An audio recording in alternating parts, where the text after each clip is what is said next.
Dr. Eric Kelly III and a host of phenomenal speakers from all around the globe for this 7-day virtual event that you don't want to miss. The mission of the Black Business Expo is to raise scholarship money from kids all the way from high school, all the way from college. The Black Business Olympics is one of the largest Black business showcases in the world. It is an opportunity for businesses and companies to showcase their businesses globally. We are going to be giving away laptops up to $5,000 away to students.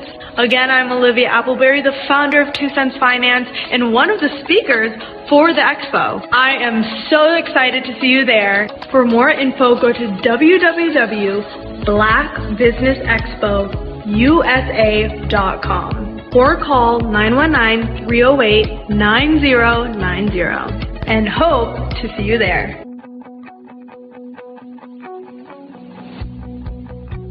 I am Black Business. From the moment I wake until the time I sleep. Yes, I am Black Business. I am Black Business. Tell me, are you Black Business? I am Black Business.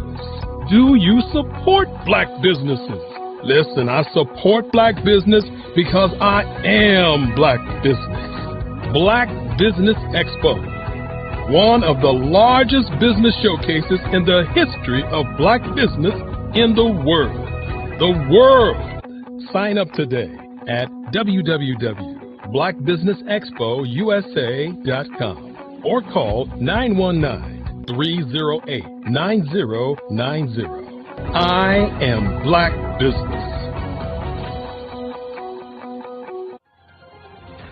I am Black Business. From the moment I wake until the time I sleep, I am Black Business. I am Black Business. Are you Black Business? I am Black Business. Do you support Black businesses?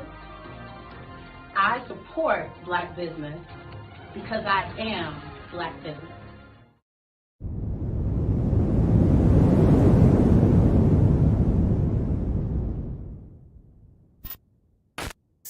I am Black Business. From the moment I wake until the time I sleep, I am Black Business. I am Black Business. Are you Black Business? I am Black Business. Do you support Black businesses? I support Black business because I am Black Business. Black Business Expo, one of the largest business showcases in the history of Black business in the world.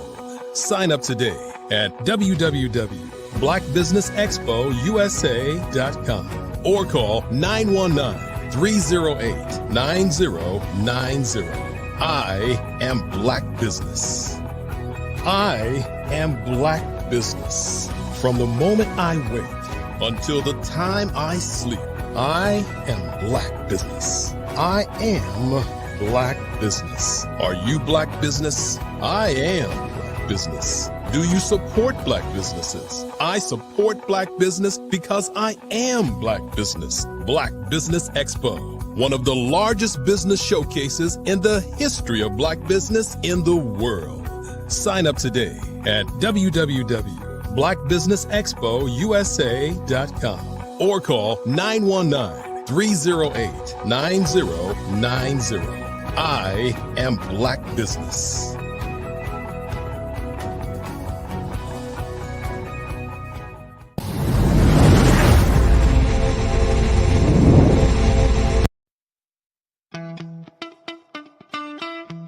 How many times have you been asked to help someone you didn't even know, a student, a business entrepreneur, or did you ever even ask, where did they end up? That business, that friend, that entrepreneur. Well, just maybe they ended up in a gang, bankrupt, homeless, or worse, dead. Maybe they turned to crime, drugs, and alcohol. Did you ever wonder? Did you destroy their dream, or was your life always so easy? At the Black Business Olympics, we started a movement to help students complete. Give them hope and foster success. Help them to leave their dreams of providing laptops, computers, and up to $5,000 in scholarship funds. Today, we ask you to help a student, a business owner, or an entrepreneur to realize their dream by sponsoring them, supporting them, and buying from them. Consider this. With $1.6 trillion in our Black community, we only ask for a small donation for our students, our businesses, and our entrepreneurs. And you can change a life today. So I ask you, what are you going to do? Sit on the sidelines and watch our students in high school be losers, miss out on their dream from lack of resources? Or are you going to donate to the movement and change their future and yours as well? Give us a call today at 919-308-9090. Change their life by investing with action to the Black Business Olympic Fund. The Black Business Olympics, one of the largest business showcases of Black business in the history of the world.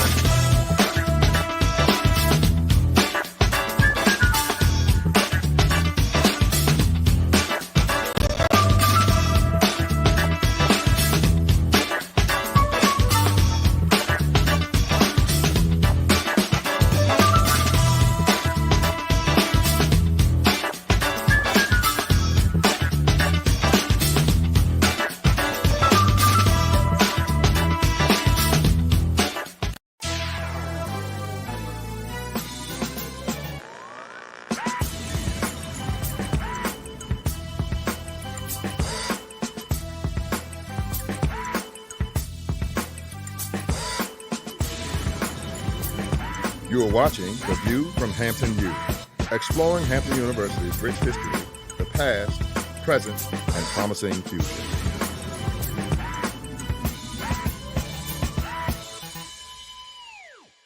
Welcome to Hampton University and The View from Hampton U.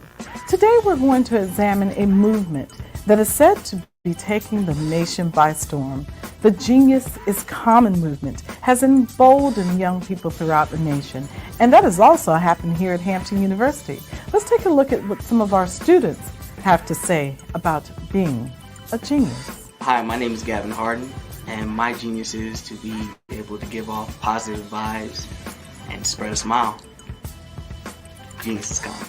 My name is Brianna Lomax, and my genius is artistic expression through writing and showing compassion to everyone I meet. Genius is common. My name is Atia Strange, and my genius is the power of expression. Art is universal. I sing, I draw, I film, I photograph. Genius is common.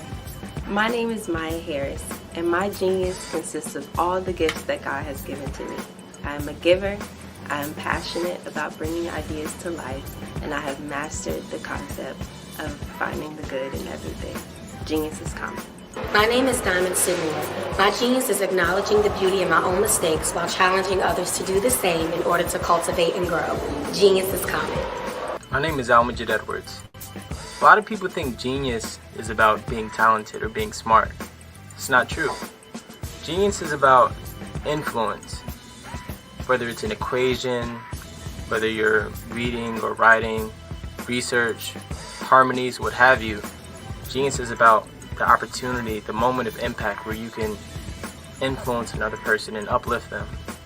My genius is poetry. Genius is common. Hampton University has a long-standing history of supporting geniuses and the movements that they create. For example, General Chapman Armstrong established this great institution in 1868. And did you know that Booker T. Washington was also an alum of Hampton University? I could go on and on about the geniuses who've come through these doors and have exited to go out into the world to make a great difference. That's what's important to us. That's what's important about the Genius is Common movement. What is your genius? You should take the time to think about that today. So thank you for watching The View from Hampton U. And remember, genius is truly common.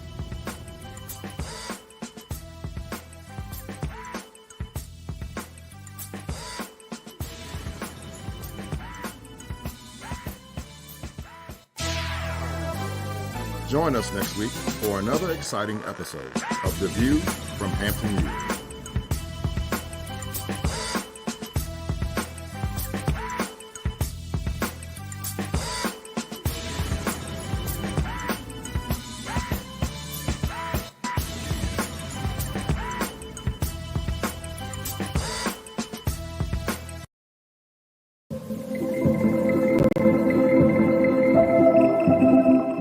Design is human. It's about people. It's about life. We've designed everything around us since the beginning of time. The things that we see, the things that we hear, experience, and feel. And in this evolving digital frontier that we are calling the metaverse, there are opportunities to do things that we never thought were even possible. But with innovation comes responsibility, and there will be many challenges that we must face and overcome together.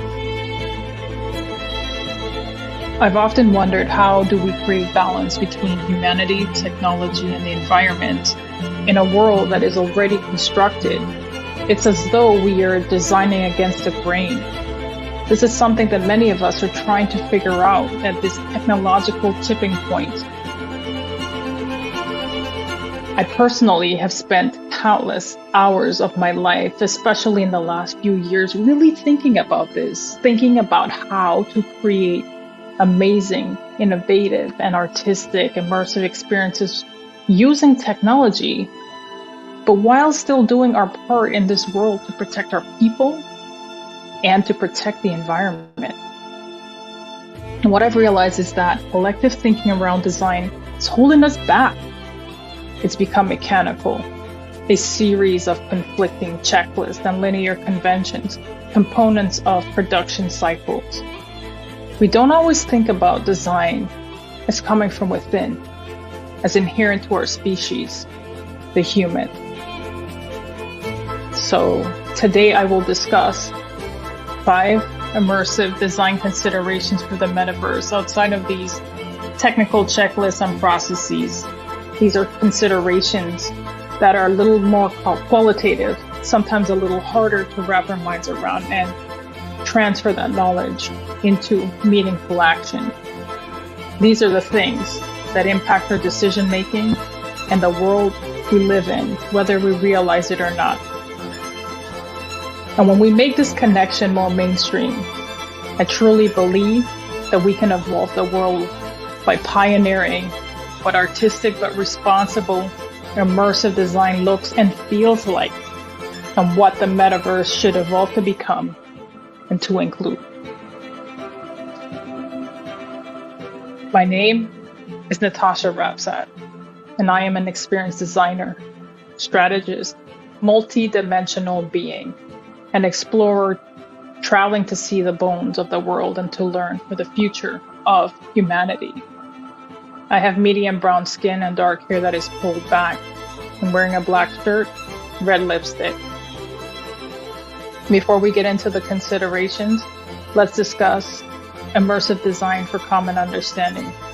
Feel free to leave comments or questions. I will do my best to answer. Thank you for joining me today.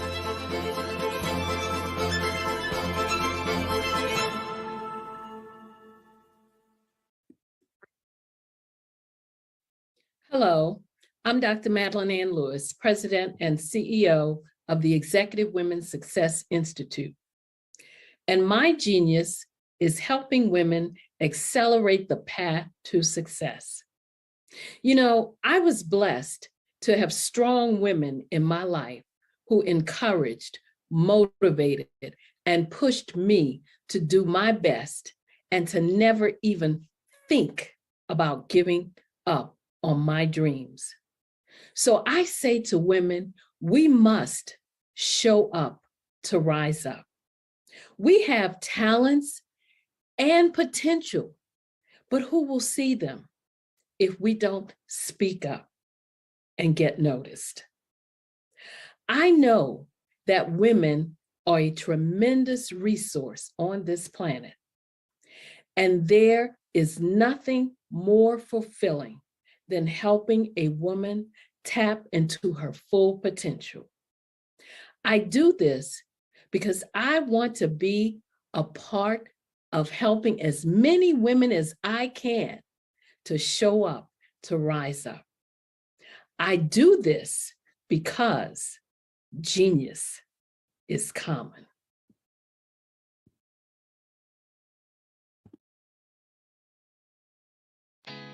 Did you know women represent just 3% of Fortune 500 CEOs and less than 15% of corporate executives at top companies worldwide? Have you wondered what the secrets are to getting into the top ranks, whether in the private or public sector? Do you want to figure out how to stop being held back in your career or passed over for promotion? Then you're in the right place. Hi, I'm Dr. Madeline Ann Lewis, President and CEO of the Executive Women's Success Institute. I have decades of experience in the military, the federal government, and corporate America, and my mission is to help women succeed and tap into their full potential. I want to reach 1 million+ women around the world to become the leaders they are meant to be.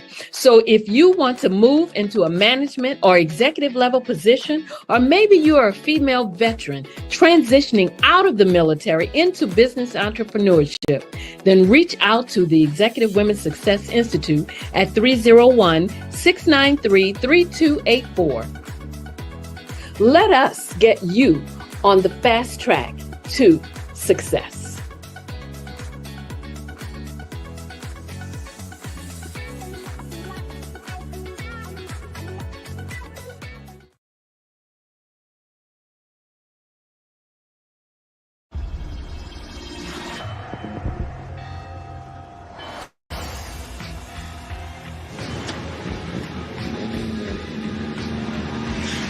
La connexion. La connexion.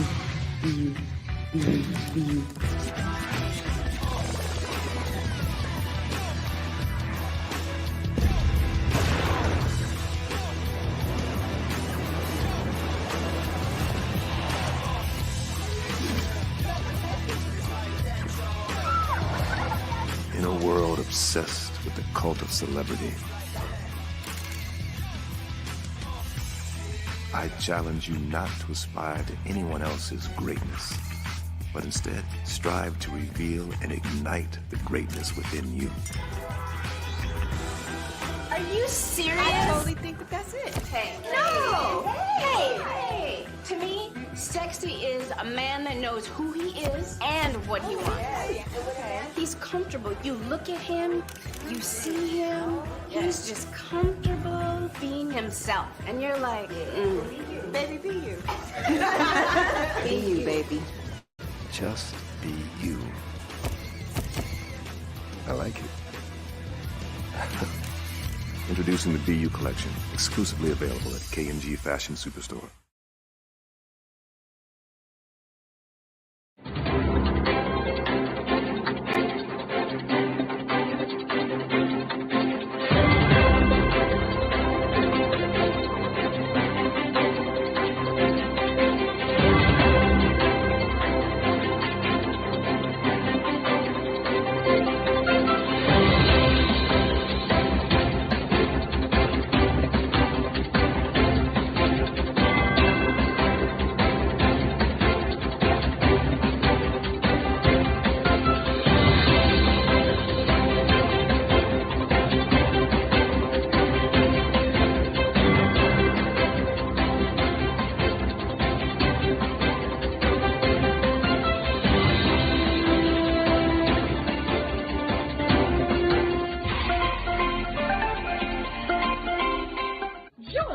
Dr. Eric Kelly III and a host of phenomenal speakers from all around the globe for this 7-day virtual event that you don't want to miss. The mission of the Black Business Expo is to raise scholarship money from kids all the way from high school, all the way from college. The Black Business Olympics is one of the largest Black business showcases in the world. It is an opportunity for businesses and companies to showcase their businesses globally.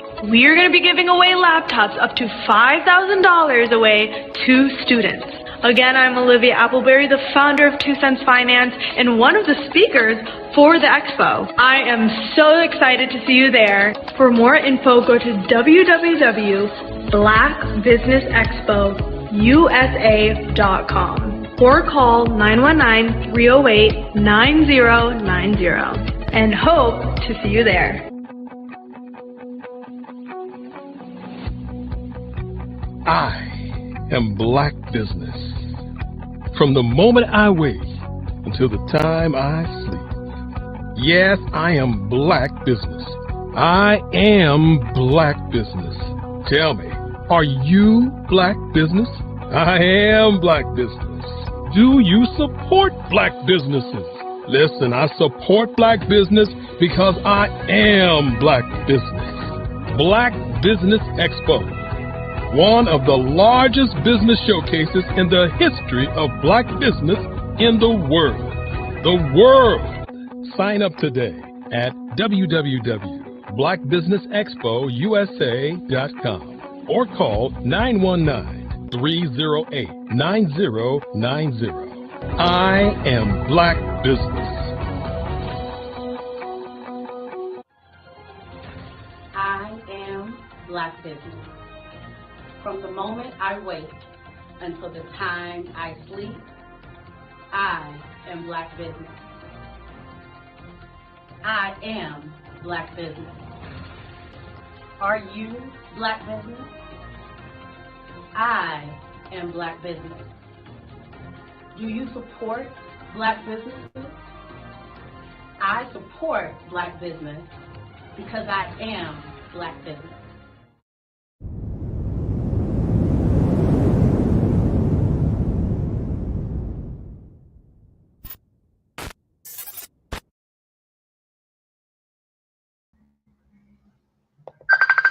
Good afternoon, business owners, entrepreneurs, thought leaders, and corporations. Welcome to the Black Business Network. My name is JL the Genius, and I'm your business moderator for this afternoon on the Black Business Network. The Black Business Network is a 24-hour business network showcasing Black businesses, business owners, entrepreneurs, and thought leaders worldwide. We have speakers from North Carolina, London, Singapore, Africa, Japan, and cities all over the United States. The Black Business Network is a global community sharing its business knowledge to empower, inspire, and educate business about business. And for our next speaker,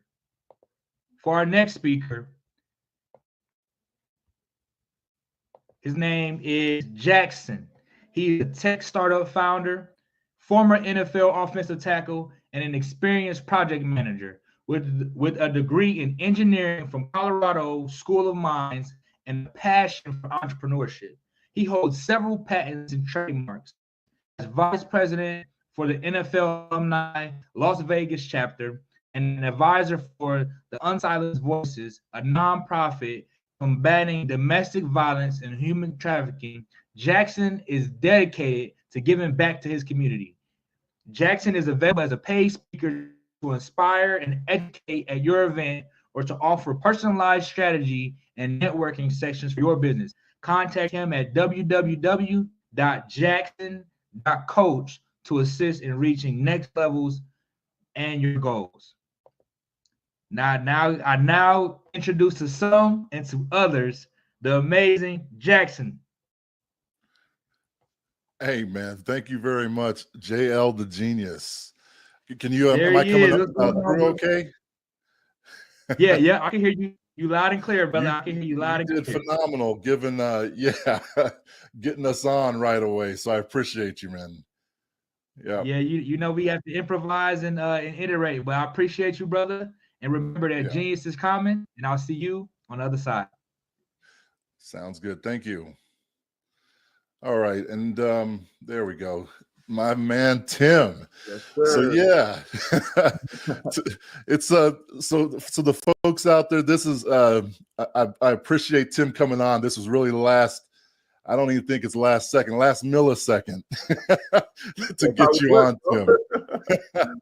Yes. But the topic, this all worked out perfectly because the topic is creating businesses that impact the world. Mm. Right. So I wanted to tell them a little bit about your background because I know you're humble and all that.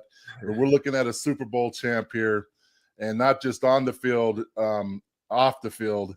So talk a little bit, maybe, Tim, do an introduction on yourself and some of your accomplishments, including, getting that ring that we all wish we had. Absolutely, man. No, thank you so much, Jackson, and Black Business Network. It's incredible to be on here again. But my name is Tim Wright. As Jackson said, I'm a Super Bowl champion. There it is. 2015 with the New England Patriots. But I'm also an entrepreneur, and I'm the co-founder of Dome Audio, which is a revolutionary headphone technology. And as Jackson said, truly going to impact the way the world experiences sound.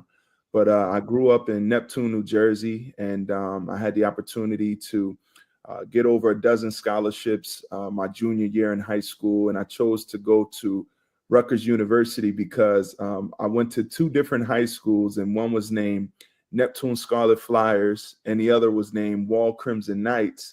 And I actually grew up on a street named Rutgers as well. So when you put it all together, it spells Rutgers Scarlet Knights. So it was no other school for me to go to. I had to just follow what was destined for me. And there I had a successful career on the field, but I also faced adversity with having a season-ending injury right in training camp. So literally my entire year got wiped out right below my feet in a snap of a finger. But I also was a leader off the field as well. And I picked up a pair of clippers at the age of 13, and the power of a clipper. Most of us see our barber or our hairstylist as a therapist. And for myself, I was able to go to school at Rutgers and be a full-time captain of the football team, a full-time scholar student where I studied sociology and criminal justice, and I was a full-time barber. And so I got to have an individual in my chair for 30 minutes at a time and have this, uninterrupted session of just speaking about everything, what they like, what they love, what they didn't like, how they saw the world, and I got to be a sponge on hundreds of people I cut across the campus. I cut my coaches, I cut their children, I cut all my teammates, and then students that went to school at Rutgers. So I appreciate that experience, not only how to manage business and how to manage a full schedule like that, but also the power of what I was able to learn. And that then translated into, after I won the Super Bowl, I said, now is my time to use my platform and create an impact in the world. And so what I did was, in 2016, I came back on campus and I opened up the first barbershop hair salon on any major campus in the country.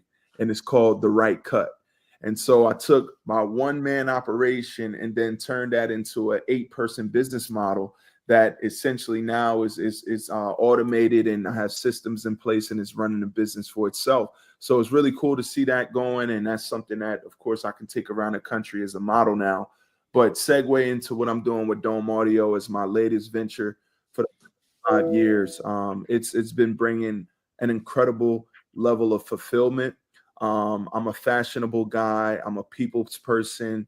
I love music. I actually DJ all my family functions. So it's something that I just love bringing that energy and creating that wave. And I think the way I'm able to connect with people, it supports my decision making. It supports understanding trends and how to, really create something that can dominate in a period of time. And that's what we're on the cusp of what we're doing with Dome. So it's a little bit of background about myself, and that's where I'm at today. Okay, can you still hear me? Okay, my mic's Yes. cutting in and out. All right. Yes, absolutely. No, I'm knowing more and more about your background as we're sort of developing our friendship. So to let everyone know, we won the Super Bowl or no, what was the Super Bowl of the Business Expo Yes. competition That's what it a was. few weeks back. Yep. Me, you, Tyrone, Yes. and the rest of the team. So Yes, yes. yeah, it's good to connect. All of those people. Yeah. So when we talk about creating great businesses that impact the world, you're seeing it right now. You know, I met Tim literally on that panel that day, right? And then like-minded and the heart-centered folks that are busy getting it are just sort of going to automatically be attracted because we're trying to raise the level, you know, vibration and getting our stuff out there. And so you're automatically going to attract folks when you're in the presence of them. So I would say that that's one of the, I know for me, that's one of the biggest things in terms of creating a business that impacts the world, right? And you talk to it a little bit in terms of networking. Yes. Right. When you put yourself out there, you're curious, you're asking questions, you're moving to change something. You know you have a vision, you know that you have a purpose. Besides the football, I know personally the dedication that takes to get to those levels, right? The 0.01% or the 0.1% that make that. And so we know you have the mindset and the drive, and now you put yourself out there with a personality that wants to attract people to make that vision. Even sometimes if we don't know what that vision completely is, taking action forward, drawing from your background and your history and sort of what you do will lead you to that purpose, and you'll sort of start zeroing in on a specific vision that you apply that action to actually make it manifest it, bring it to reality. That's right. And so I you know, that's along the topic of how to create an impactful business. I would say that is huge. So I know Tim is the chief strategy officer. He's the co-founder and the chief strategic officer for his company as well. Yes. What would be some of the other, you talked about systems and processes, and I appreciate, I nerd out like that all the time. So I have an engineering background, and I know how important those are in terms of setting those systems and processes up. Maybe talk to, since I know that you had some huge things explode with your dome project now, we can get into that a little bit later, but maybe talk about in the beginning where you're scrapping, you guys are putting together this thing, you're just starting, some of the challenges as you're creating this business that is truly world impacting. Yeah. You know, absolutely. Yeah. So now, as a segue from off the field to or from on the field to now in the business world, you know, I would say that my experience with my barbershop and you know, having that vision, and you know, I would say at that time it was about 15 years of real experience with cutting hair and just growing that craft, and now taking it into a business where everything can function together as one. It's the systems that is the backbone and the glue. When you're not able to be hands-on or not in there, you know, providing physical and vocal and emotional, you know, coaching or assistance. So with that said, that experience prepared me for what was next for me with Dome Audio. And I understood that, you know, the NFL also stood for not for long. We talked about that as well, Jackson, right?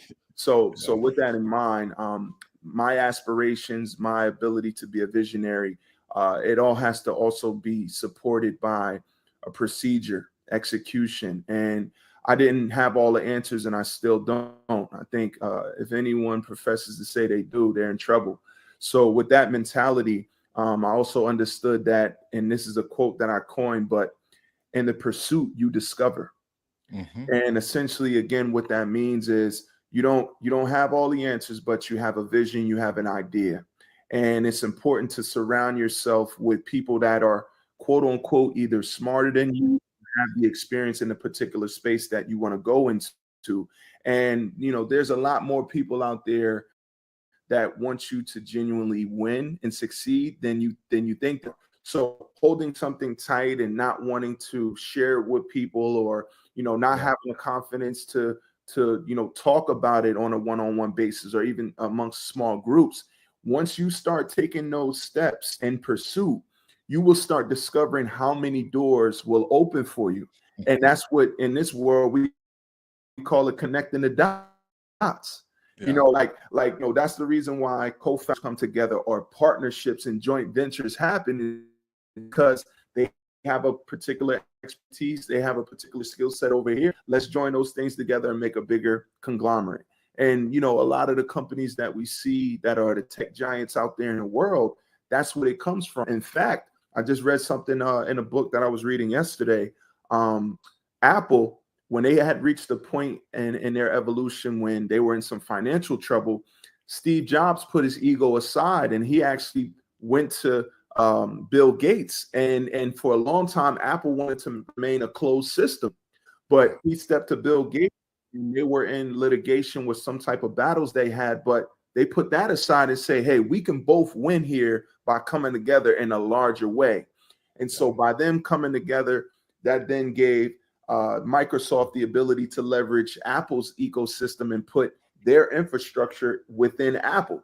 So that's just an example of how when, two converging forces actually come together, what you can create. So with that said, with Dome Audio, my partner who was in the music industry for 25 years as a songwriter, musician, and producer, his name is Ben White. Okay. He got his hands on a pair of conventional bone conduction headphones, what looks just like this, right? It's two speakers that sit on your jawbone and it sends music directly into your inner ear. So it's nothing that's inside your ear. And that's the revolutionary, concept and experience of the headphone. But when he heard it, he said, my music ear kicked in. I heard the inferiorness of the experience and the fidelity. If we added two more speakers, this can change the game. And so he confirmed that by putting the headphones behind his ear on the mastoid bone. And that's where the light bulb went off. So when he approached me with it, I saw this new, newly formed headphone, which I actually have a prototype in front of me, which is the world's first open and closed ear bone conduction headphone. So now you have 4 speakers, but not only do you have the ability to hear full fidelity surreal sound, you also have this component called a dome cover, which you seamlessly attach to the frame of the headphone. Yeah. And now it blocks out the outside world and amplifies the music. And this part here is another feature that no other headphone has. But when I saw this, what immediately popped in my head was the opportunity to do things like this. Oh, yeah, branding. Right? Yeah, it's everything.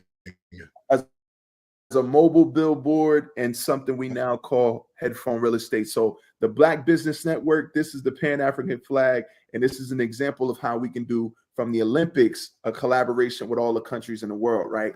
So when I saw that, though, that's when I started pulling from all the experiences and conversations I had with people that came to school to Rutgers from Asia, from Africa, from Europe, all different states and different parts of the country that have their own culture and movement and swagger. I was cutting these people's hair and I was just learning. Ooh, I got you. I understand that. And then when they get out, once you get right, you can't go wrong. So you got a fresh haircut, you look good, you feel good, you're inspired. Next person, sit down. So that's what I did for the last 20 years. And I would say for the last 7 or 8 years or so, I've been, just solely focused on myself and my kids. But that experience helped mold my perspective and how I saw the world from a macro and a micro standpoint. And that's what I'm able to help bring to Dome. Of course, the ability to connect with people, the ability to share the vision, and just to put some, some true, again, systems and processes behind the way that we're tracking and trying to reach this destination with Dome. So, yeah.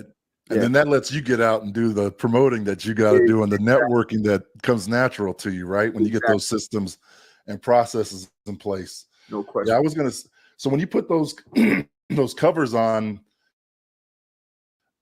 so let everyone know, I don't want to misquote here, but I think for the able hearing, it provides a whole different experience versus just your headphones as well. So it's not only helpful to the hearing impaired community, but in terms of enhancing your overall experience for the hearing able community, right? Yes. Perfect. Thank you for the segue, Jackson. So yes. So this technology, I'm gonna give everyone a quick, it's slightly complex, but it's something that's gonna just give you the context of the human anatomy with the ear. So the ear actually has three chambers: an outer ear, a middle ear, and an inner ear. And your inner ear is where you have this membrane called a cochlea. Okay. And when sound comes through your eardrum, ear canal, it goes through the middle ear and then inside the cochlea. So most people just think your ear, what you can see, is the only thing your ear is, right? But it goes way down into literally where it connects with the brain. So conventional headphones like that we know of, Beats, Bose, all your LG, Panasonic, they use air conduction, which sends sound through the outer ear that has to go all the way into the inner ear. Dome headphones actually sits on the bone and sends the sound directly into the inner ear. Conduction. And most people who have hearing challenges are having challenges in the outer ear. So that's why, they can't process spoken word clearly or optimally. They can't, necessarily, they have a challenge with hearing sounds and music that's traveling through the air. So that's why they use a deep hearing aid that goes directly in the inner ear or a cochlear implant. Yes. So dome headphones actually functions like an alternative to hearing aids. And that's an untapped market of nearly 500 million people in the world who has been overlooked by headphones. So now we have the opportunity to bring a new experience to this community of 500 million people, while also to the general consumer world, you're not only hearing the music, but you're feeling the music as well. And that's the new dynamic where not only do you hear and feel, but now you can do it while having seamless dialogue and being in control of your surroundings, which is another, element where it's taking people out the box. Yeah. I was talking to a friend, I told you, very influential friend of mine, Yes. Very successful, and he's having hearing issues at these conferences and events that we went to. And I was just like, you know what? I said, to have a friend that's working on something that's going to change your life. Absolutely. He's pricked up and ready to go. So yeah, we'll get to that when you're ready. Yes. But that's awesome.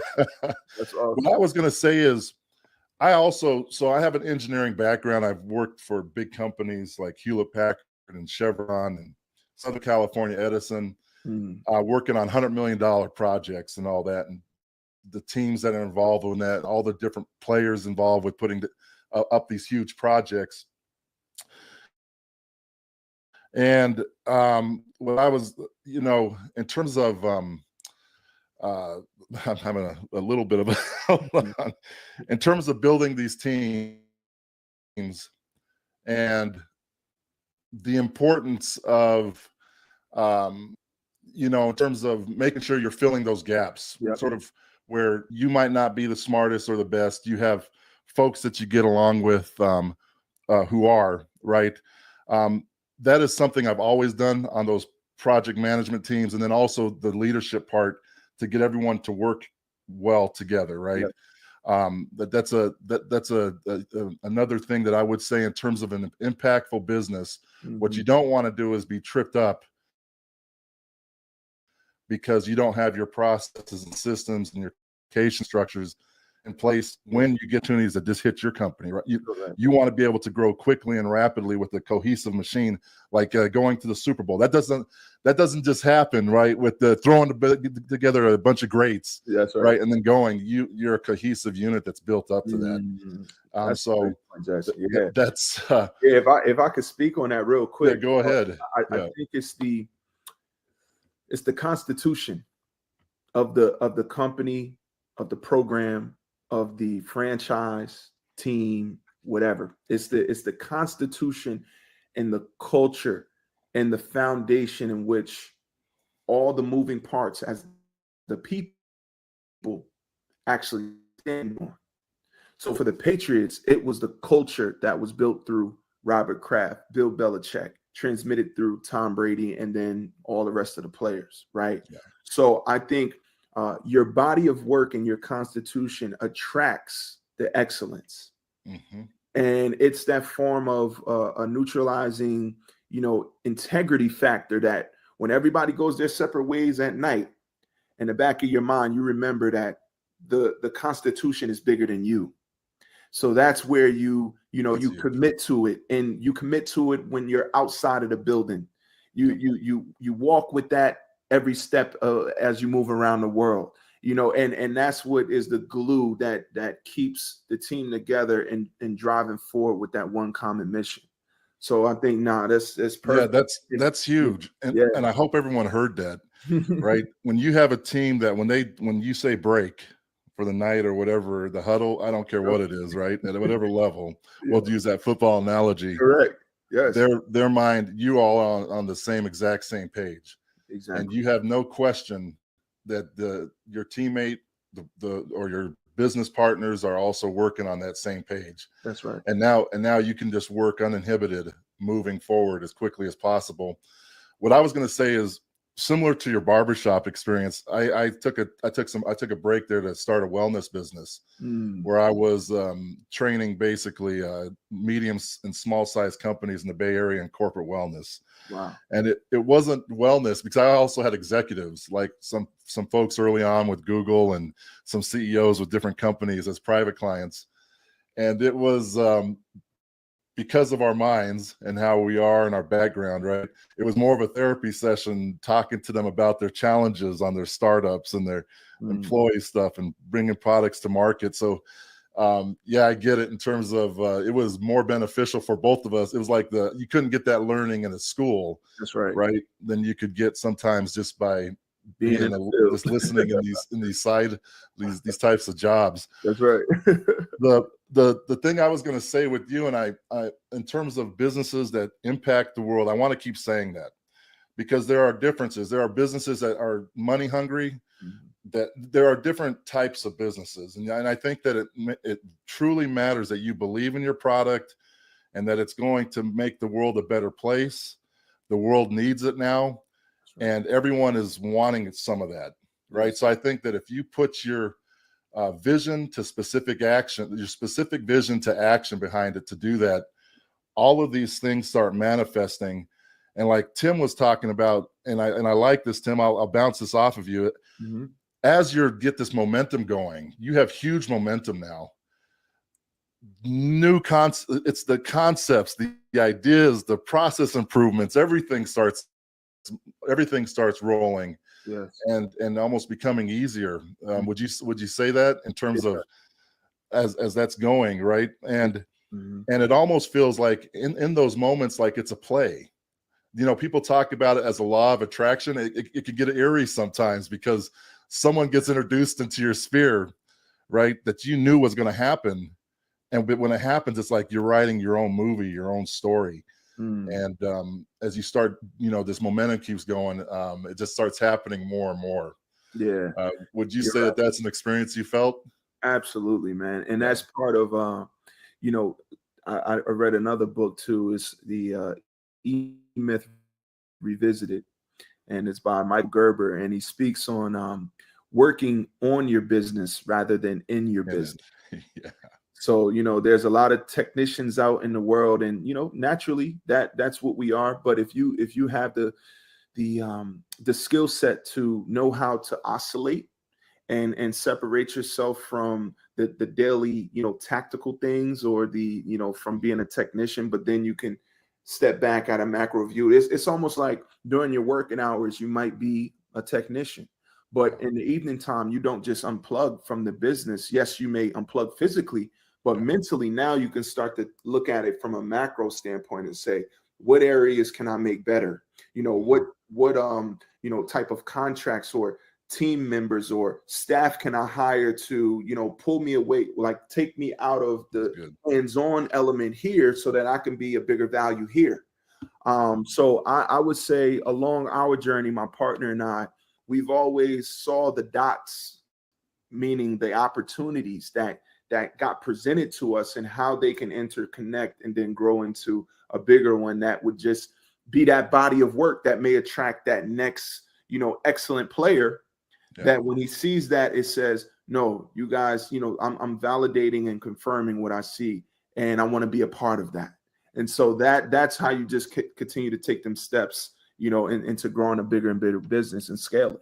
And then you'll get people coming. I work for free, right? So if they see something rolling, right? Yes. And you start, till we can get this. I'll support however I can, and they mean it. Correct. Right? Yeah. Absolutely. That's huge.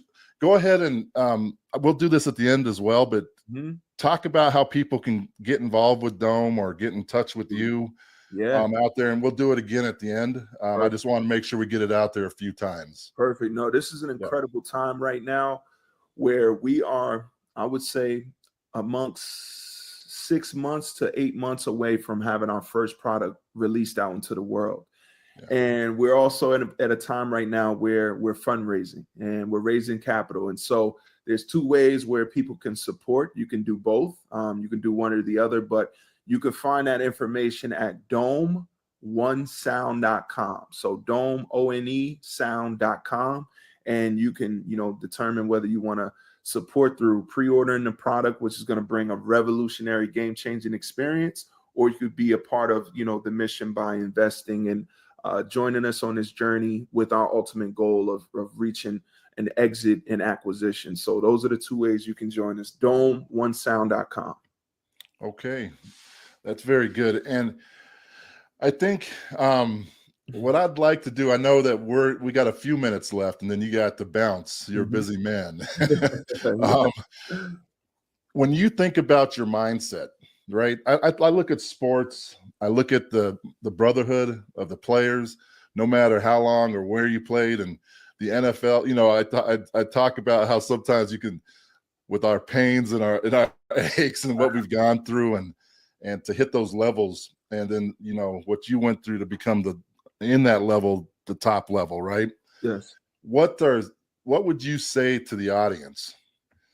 Okay, let's look at the solopreneur or someone that's working the 9 to 5, right? That wants to do something. They know that they have a bigger purpose, and they want to.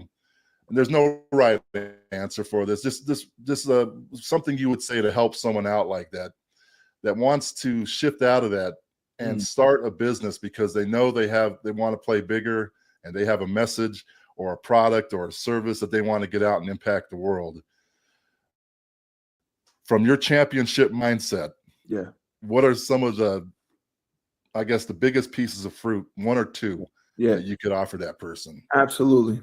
Great question. So I have two things I can share. One as a personal ingredient that, helped drive my success. And then another as a tangible book that you can soak yourself in and really gain some knowledge. But the first piece is, I came in as an undrafted free agent in the NFL, and I had all the odds stacked against me.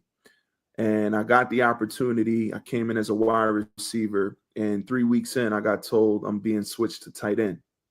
I never played tight end in my life. I'm physically inferior to most guys, and experience is a big thing, and I had zero.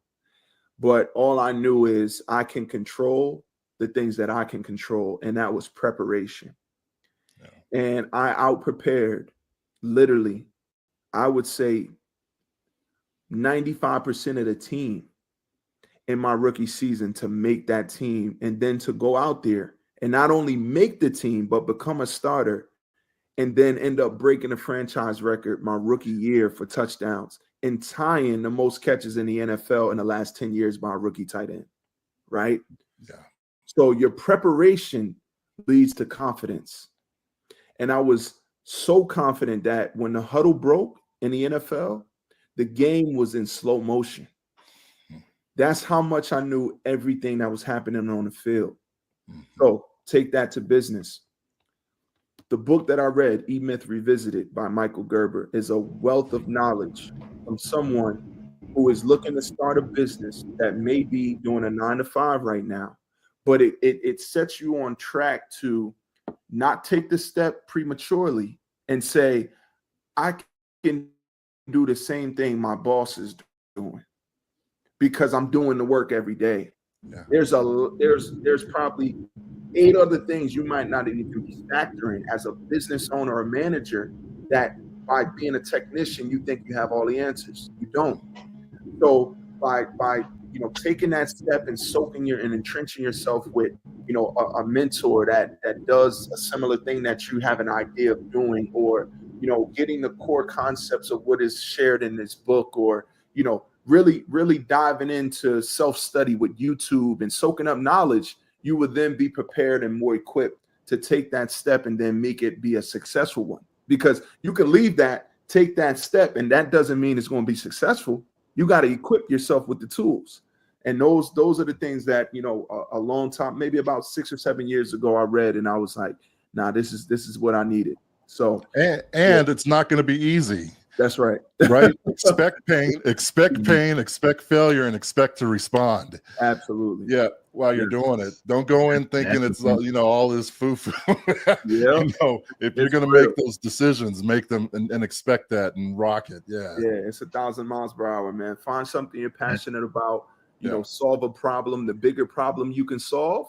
That's a fun experiment right there. Think about. I was just told as well.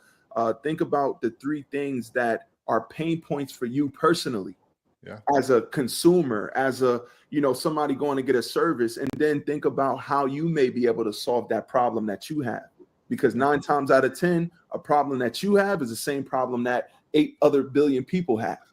Exactly. You solve that problem. You guys came in with the heat today. Like that was fire. Yeah, that was the prime. I appreciate it, Tim. You don't rise to the occasion, you fall to the highest level of preparation. So before we get out of here, tell me one more time where they can find you and where they can get in touch with you. Absolutely. So visit domeonesound.com. You can invest, you can pre-order, you can do both. Thank you so much for the opportunity today, guys. Yeah. And I'll talk to you you guys. later. Remember, your comments. I'll see you guys on the other side. All right, guys. All right. Thank you. Perfect. All right. Appreciate it. Take care, guys. Bye. How many times have you been asked to help someone you didn't even know, a student, a business entrepreneur?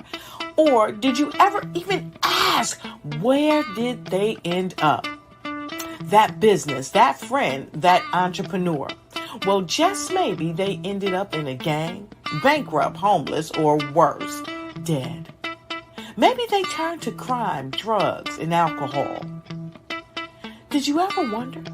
Did you destroy their dream, or was your life always so easy? At the Black Business Olympics, we started a movement to help students complete. Give them hope and foster success. Help them to leave their dreams of providing laptops, computers, and up to $5,000 in scholarship funds. Today, we ask you to help a student, a business owner, or an entrepreneur to realize their dream by sponsoring them, supporting them, and buying from them. Consider this. With $1.6 trillion in our Black community, we only ask for a small donation for our students, our businesses, and our entrepreneurs. And you can change a life today. So I ask you, what are you going to do? Sit on the sidelines and watch our students in high school be leaving, miss out on their dream from lack of resources? Or are you going to donate to the movement and change their future and yours as well? Give us a call today at 919-308-9090. Change their life by investing with action to the Black Business Olympic Fund. The Black Business Olympics, one of the largest business showcases of Black business in the history of the world.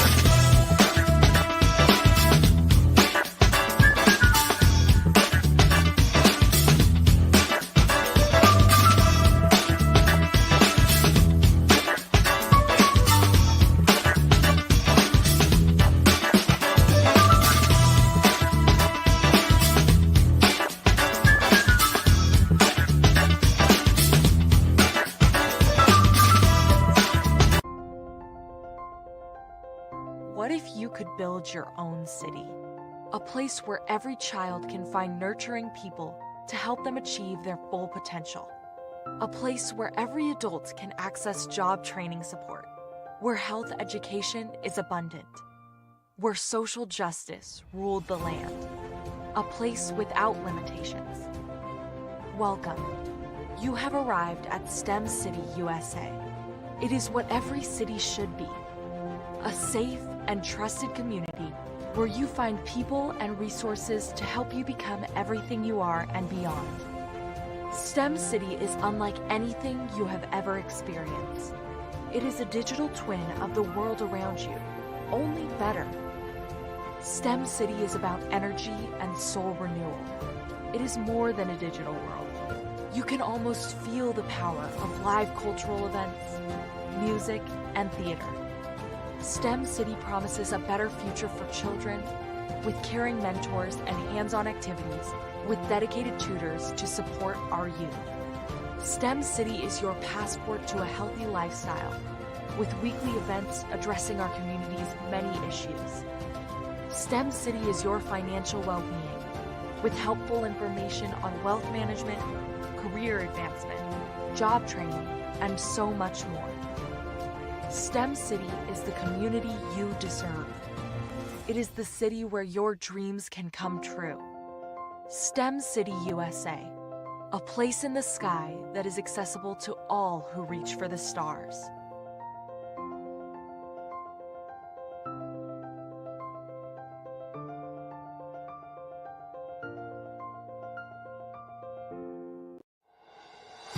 Introducing ElectaWorld. The metaverse is widely being labeled as the next phase in human evolution. This second world is no longer just science fiction. AR and VR are coming together to form new communities and limitless possibilities, powered by a brand new kind of money, virtual currencies. Our world will be eco-friendly, emitting near-zero carbon and feature Electa motors and their full fleets of green electric vehicles. This will create real business opportunities where users can actually earn real revenue. ElectaWorld will be completely free of all types of discrimination. No race, gender, sexual orientation, national origin, or any other type of discrimination will ever limit you in ElectaWorld. ElectaWorld will feature around 3,000 plots of land of various sizes for sale in year one, with a heavy focus on commercial land and luxury residential real estate. More details coming March of 2022. ElectaWorld. Join the new evolution.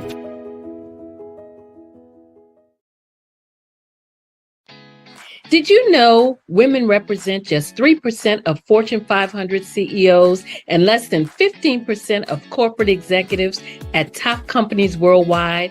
Have you wondered what the secrets are to getting into the top ranks, whether in the private or public sector? Do you want to figure out how to stop being held back in your career or passed over for promotion? Then you're in the right place. Hi, I'm Dr. Madeline Ann Lewis, President and CEO of the Executive Women's Success Institute.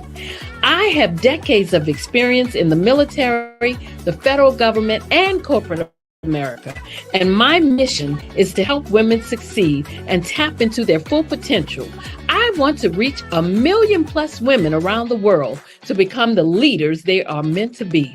So if you want to move into a management or executive level position, or maybe you are a female veteran transitioning from the military to business entrepreneurship, then reach out to the Executive Women's Success Institute at 301-693-3284. Let us get you on the fast track to success.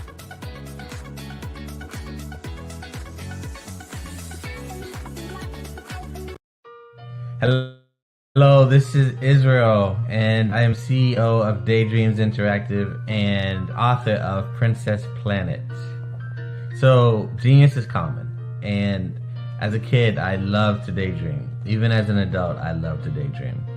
And when my daughter became 6 and loved princess characters, but we just could not find the diversity that showed her, we created our own characters. So, for instance, you have Princess Nulu right here. Princess Nulu is from Uganda. And her genius is that she loves to take care of animals. She can actually even listen and hear what they say. And then we have Princess Isabella right here. Princess Isabella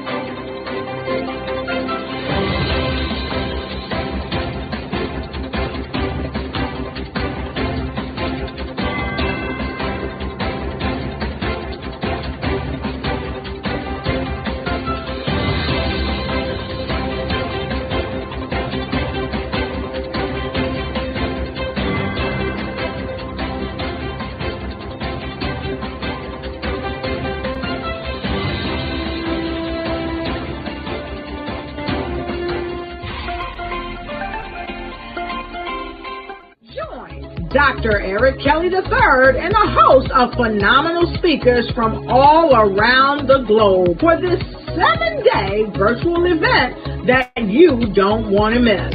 The mission of the Black Business Expo is to raise scholarship money from kids all the way from high school, all the way from college. The Black Business Olympics is one of the largest Black business showcases in the world. It is an opportunity for businesses and companies to showcase their businesses globally. We are going to be giving away laptops up to $5,000 away to students. Again, I'm Olivia Appleberry, the founder of 2 Cents Finance and one of the speakers for the expo. I am so excited to see you there. For more info, go to www.blackbusinessexpousa.com or call 919-308-9090 and hope to see you there. I am Black Business. From the moment I wake until the time I sleep. Yes, I am Black Business. I am Black Business. Tell me, are you Black Business? I am Black Business. Do you support Black businesses? Listen, I support Black business because I am Black Business.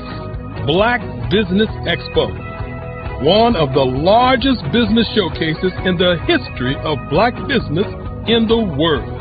The world! Sign up today at www.blackbusinessexpousa.com or call 919-308-9090. I am Black Business.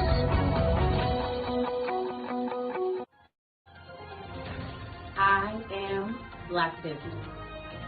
From the moment I wake until the time I sleep, I am Black Business. I am Black Business. Are you Black Business? Attention all entrepreneurs and companies. Are you looking for reliable and efficient virtual assistants and back office support to help you manage your business tasks? Look no further than Superwoman Business Services. Our team of virtual assistants provides a full range of administrative support services, including operations management, social media marketing, and much more. We also offer website design services to help you create a professional online presence that reflects your unique brand.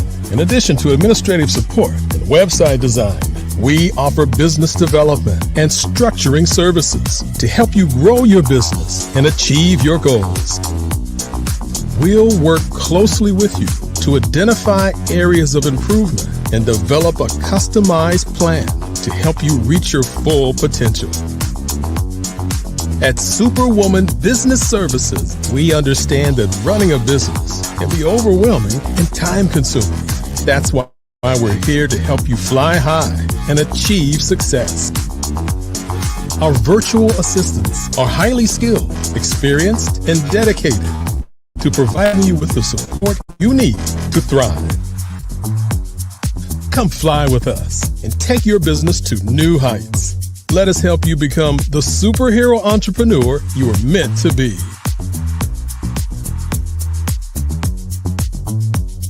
Contact Superwoman Business Services today to learn more about our back office support services.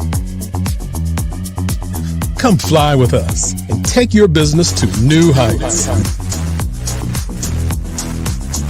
I'd like you to imagine with me, if you will, opening an app where you can collaborate with like-minded individuals from around the world, get inspiration and in-app tools to launch and grow your business, as well as share your knowledge and earn compensation, all in one app. Well, the name of that app is Truso, short for Truly Social. Hi, I'm Matthew Newman, the founder and CEO of Truso. A new concept in social media, Truso is designed from the ground up to be a platform that's both social and empowering for all its users. How exactly do we do that? I'm glad you asked. First, Truso brings the world together via video. Psychologists assert that video provides a significantly more effective connection than audio only. When you enter a community on Truso, you're face to face. Second, on Truso, you don't have to have 1 million followers to monetize. Our business model allows all hosts and moderators to monetize, no matter the size of your following, by 1, producing fee-based content, and 2, inviting others to join the platform as subscribers. Even more, Truso has an in-app resource library with over 100 free resources, forms, and documents to help you build your brand and grow your business. Third, Truso is inclusive. The deaf and hard of hearing communities make up 360 million people worldwide. Unlike audio-only apps, Truso embraces its community, providing a networking platform that allows them to participate via video and closed captions. We even have a deaf and hard of hearing foundation in the works as well. Fourth, Truso is both social and safe. We refer to Truso as a virtual extension of the beauty shop, barbershop, and brainchild of the community. A place where there's laughter, along with wisdom, growth-oriented conversation, and genuine connections in a safe space. Truso even has proprietary security to ensure we maintain a safe environment for everyone. Where are we at now? Truso is live, y'all. We've launched in beta and we're acquiring users daily. We have an incredible development and marketing team, plus amazing celebrity influencers at the table, helping us spread the word around the globe, beginning within the African diaspora and beyond by creating a safe space for growth, connection, and collaboration. We're truly excited about Truso. We've created something special for which there is a global market. And we invite you to embark on this journey with us as a shareholder. The future for Truso is truly bright. Join us and let's go there together. When you feel like you're about to hate yourself, love someone. And when you feel like you're about to hate someone, love yourself. And when you feel like it's the end of the world, breathe and remember that you have to go inhale in order to exhale deep. Like a person who thinks too much. I thought about the word genius and thought, genie in us. Then I thought, if there's a genie, it must be wishes. So I made a wish upon my genius and became inspired. War in the way that it destroys worlds, boys and girls weeping over spirits no longer married to the corpses that carried them as child, laughing, funny, how air forces its way back in even when we just want to exhale. Well, didn't finish that poem. Because I'm a firm believer in oneness. So no matter how much I dislike the military, I kept coming to the conclusion that all the soldiers in the army are me. So I went back to my genie and I made another wish. I wished for words that would uplift. Genie sent me poems that sounded more like spaceships, because you know we've been working this great shit and we ain't imagination. I wished we could fly us a spaceship that fly so high that we no longer need to exhale, cause we in heaven. Fly so far and so fast into outer space that we end up turning into energy. G for genius, for genie, for magic, as you are, as you were, and as you always will be, made of the same star that you see as far, but in fact so close enough for us to shoot for, cause Lord knows we need something to shoot for, cause too often we are shot at. We gotta pay attention to buy time, to train ourselves to shoot back, not like bullets but like stars. Make wishes on the genie that you are, the genie in us, the genius in you, the only person on this earth smart enough to make the dreams that you hope for come true.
I am Black Business. From the moment I wake until the time I sleep. Yes, I am Black Business. I am Black Business. Tell me, are you Black Business? I am Black Business. Do you support Black businesses? Listen, I support Black business because I am Black Business. Black Business Expo. One of the largest business showcases in the history of Black business in the world. The world. Sign up today at www.blackbusinessexpousa.com or call 919-308-9090. I am Black Business.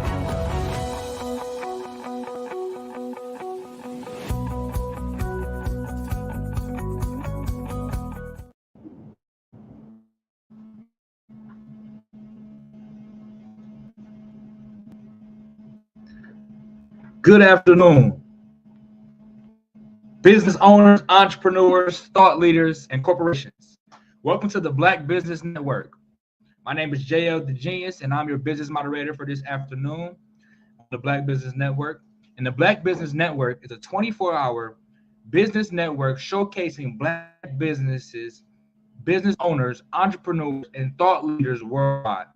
We have speakers from North Carolina, London, Singapore, Africa, Japan, and cities all over the United States. The Black Business Network is a global community sharing its business knowledge to empower, inspire, and educate businesses about business. Now, our next speaker is Tanisha Thomas. Tanisha does amazing things in the community as an organizer with a huge heart for helping our youth learn the skills they need to live a productive life. Her marketing genius leads her into schools to fill knowledge gaps for children from well-challenged communities. Her students can be found behind the cameras in television studios and behind the pen crafting books. I now introduce to some and to others, Tanisha Thomas. Hi, JL. How are you? I'm doing phenomenal. How are you doing today, Queen? I can't complain.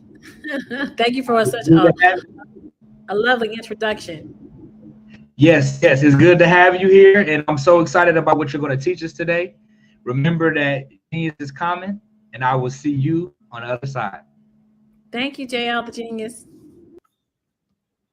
Hi, everyone. My name is Tamisha Thomas. I, just like GL, the genius, spoke with you guys about earlier, I do run a nonprofit with kids, the Team to Youth Community Foundation. We have a robotics club. We also do marketing for small businesses. And then sometimes businesses call me straight. They don't want the kids. And when they do that, it's called too much TV. And today I want to talk to you about 10 reasons why you want to tell your narrative and tell your story. And so we're going to talk about that and juxtapose it against a project that I currently am working with the city of Raleigh that gives a full look on gentrification. And so, you know, I wanted to be able to highlight this project that actually looks at gentrification from a stretch of about 1928 till about 1979 through oral histories.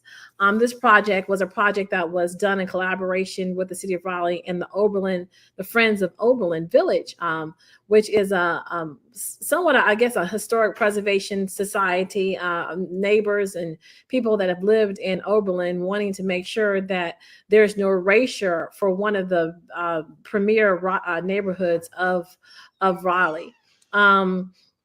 Inside of this freedmen's community, you would have various African Americans that may have been professors at Shaw University, St. Aug University, two of the first colleges in the South in North Carolina, depositing a lot of time working professionals in this community, Oberlin community.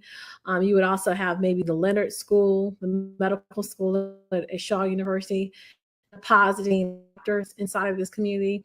And so many times these stories are lost to history. So today I want to talk about the Oberlin community. There will be a reception tonight to honor the work, the 30 storytellers that actually told their story.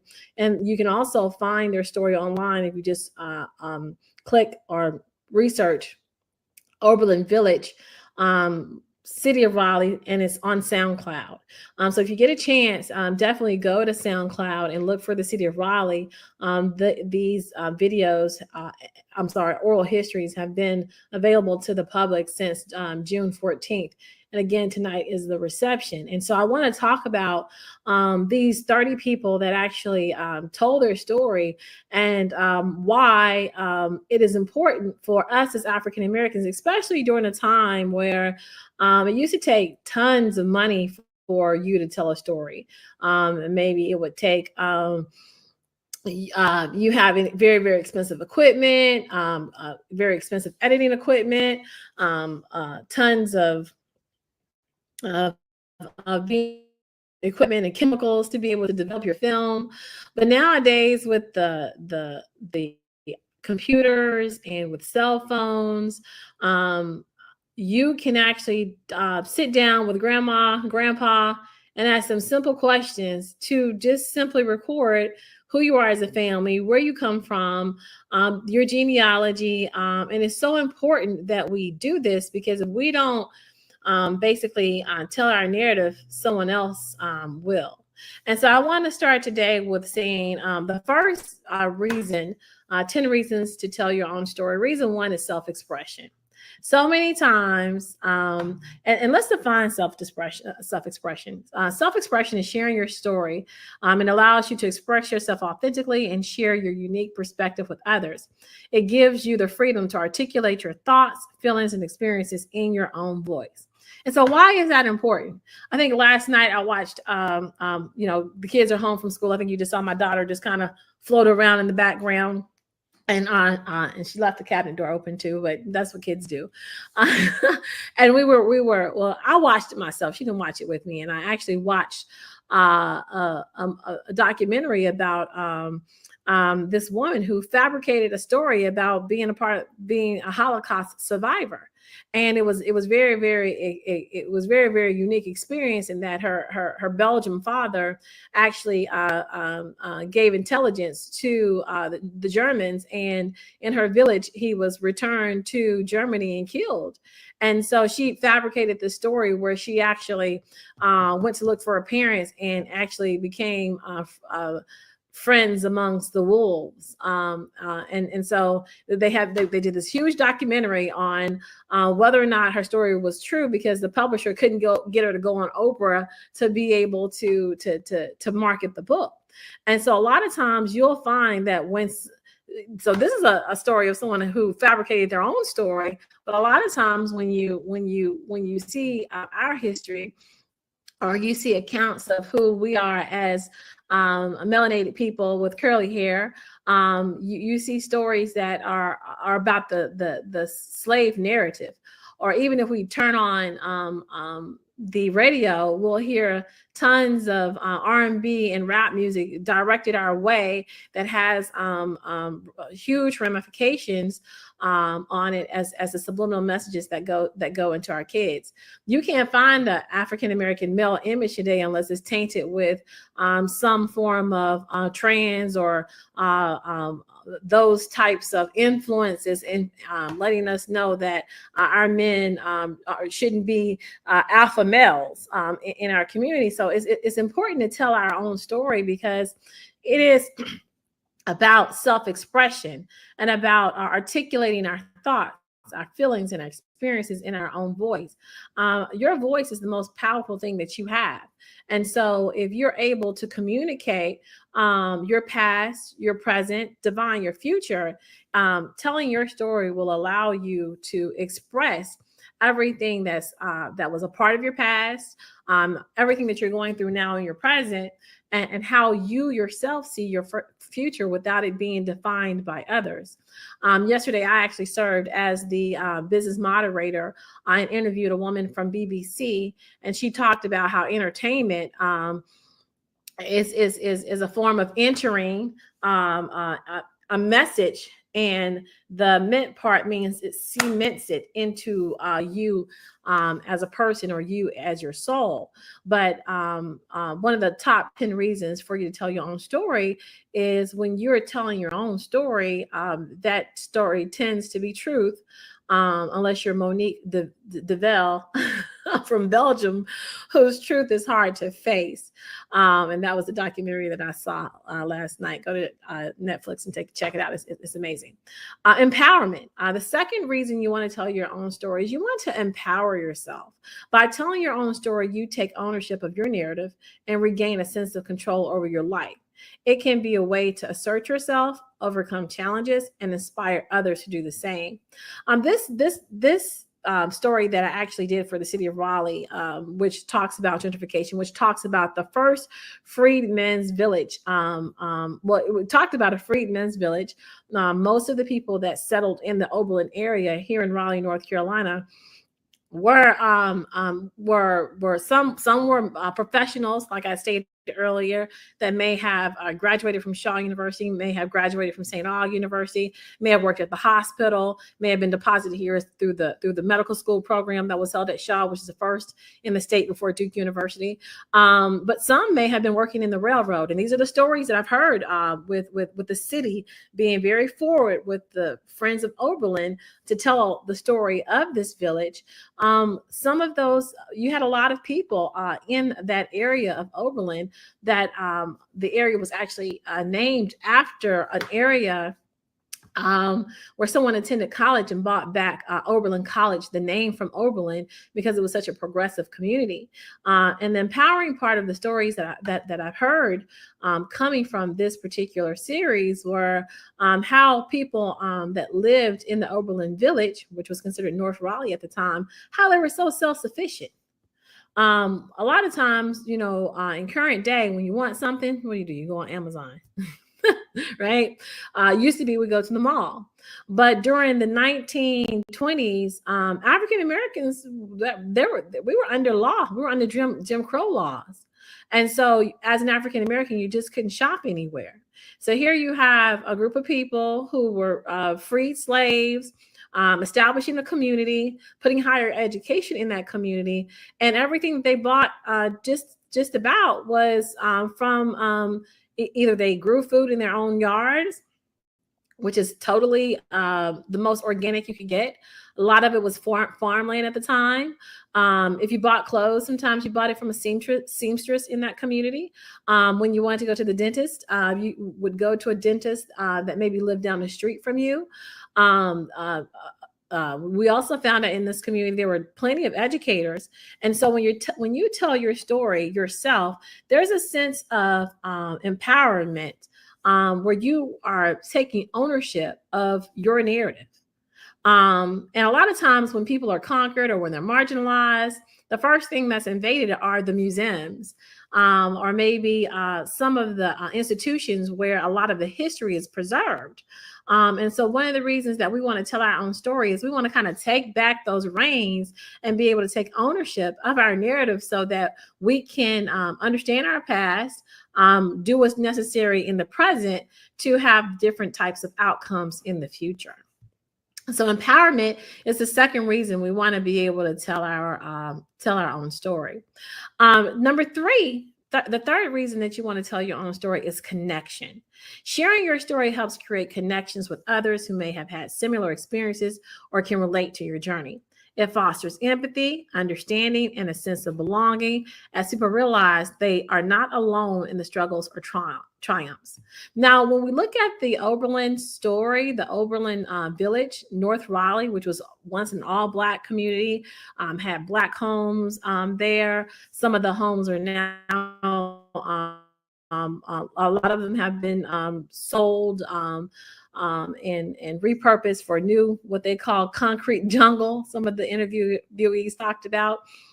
When you look at connection and you're looking at the story of displaced African Americans in a time where cities are changing, that's happening everywhere. And so to be able to listen to the stories of a community that was once one of the more premier communities in Raleigh, by telling your story, you're able to maybe help some other people that are going through the same problems, preserve the history in their area as well. Maybe through telling your story, you're able to understand a time frame of how these things kind of gradually occurred. But when you sit down and listen to the oral history of it all in the span of about, I want to say this is about 26 hours of tapes, you'll start to see a plan that was actually put in place from 1928 to 1970. And so whereas people living in the community kind of saw it gradually happening, sitting down and telling the stories actually provides a huge connection to see, this is a plan. You know, most cities, they plan out what they tend to do with their city for 20 years. And so one of the reasons that you want to tell your own story is so that you can see those connections and create connections with others such that history doesn't have to be repeated, and that you have a record of that history and a connection with how events occurred once you lay those stories out. The fourth reason you want to be able to tell your own story is you want to inspire and motivate. Your story has the potential to inspire and motivate others. By sharing your personal triumphs, lessons learned, and how you overcame obstacles, you can provide encouragement and guidance to those who may be facing similar challenges. I recently, through our robotics club, the nonprofit, the TMT Youth Community Foundation, our Cyber Bears, which is the name of our robotics team, they were challenged to go and speak to legislators about being able to put more money in the state budget for after-school programs. And it was there that we heard senators basically say, hey, we get inspired by hearing the impact of what this after-school program does for you.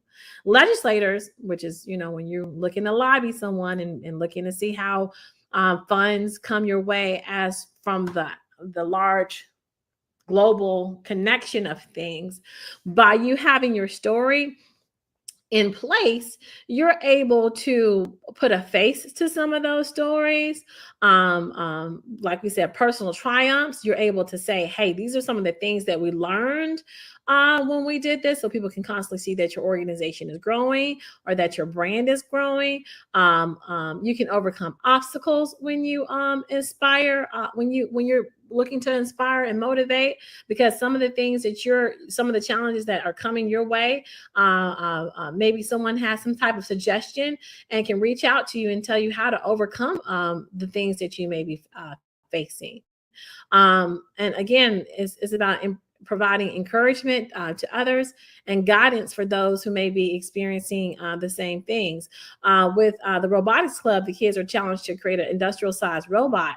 And so through their stories, they're not only able to tell how great an after-school program is for them to do hands-on training, but they can also talk about some of the challenges that they faced when making the robot move, when making the robot pick something up. And so not only can we circulate that to legislators, but we can circulate that to other teams to see whether or not they can help us move past some of those challenges.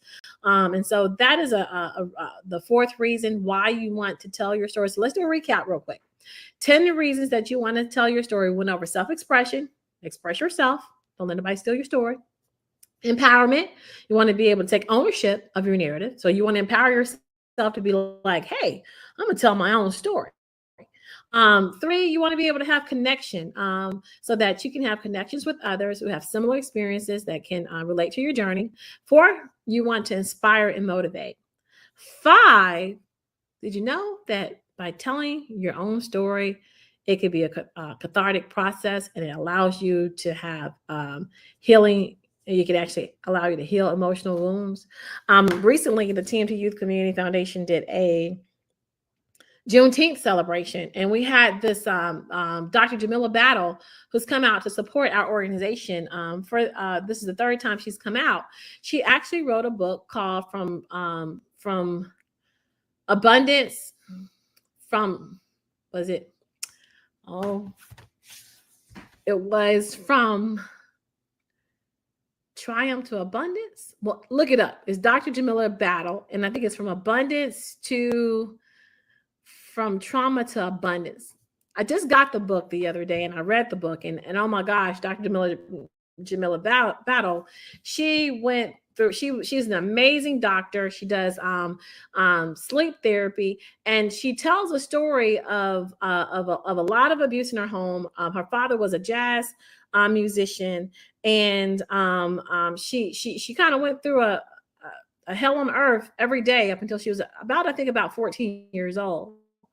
And she speaks about how her life was even about to turn more turbulent until she decided to make the phone call to her best friend that then led to her being in social services. And she was able to walk through this process where she actually came to North Carolina, attended Duke University. And in this book, she lays out, in telling her story, she lays out the pent up emotions that she had.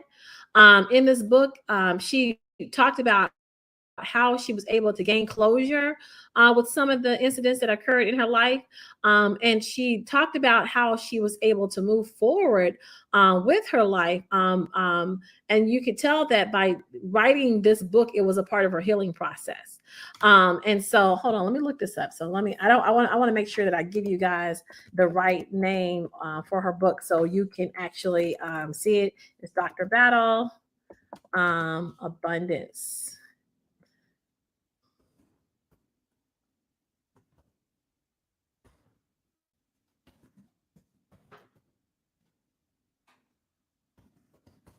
Dr. Jamila Battle, From Abuse to Abundance, Reboot to Rebirth. And so this is a story that was written by Dr. Battle. She is a sleep therapist. When you have an opportunity, check out her book. It is an example of how of her process of healing, and the powerful system that she is giving to survivors of abuse. This book is in telling her story, she was able to take herself through that healing process. And it just even with the story process that we had with Oberlin Village, here you have 30 people who once lived in Oberlin Village, this premier African American community where most of the homes are gone. It was only out of about 30 people that were interviewed in this series, I want to say only about 2 to 3 of the people still had homes inside of Oberlin. And in sitting down and telling their story, a lot of emotions about their childhood home now being lost to history would come boiling up in the interview process. So telling your story, remember, it can be a cathartic process, and that it aids in healing emotional wounds. The sixth reason to tell your story is you want to be able to challenge stereotypes. Sharing your story challenges stereotypes and societal expectations. It can break down barriers, confront prejudices, and promote understanding and acceptance of diverse perspectives and experiences.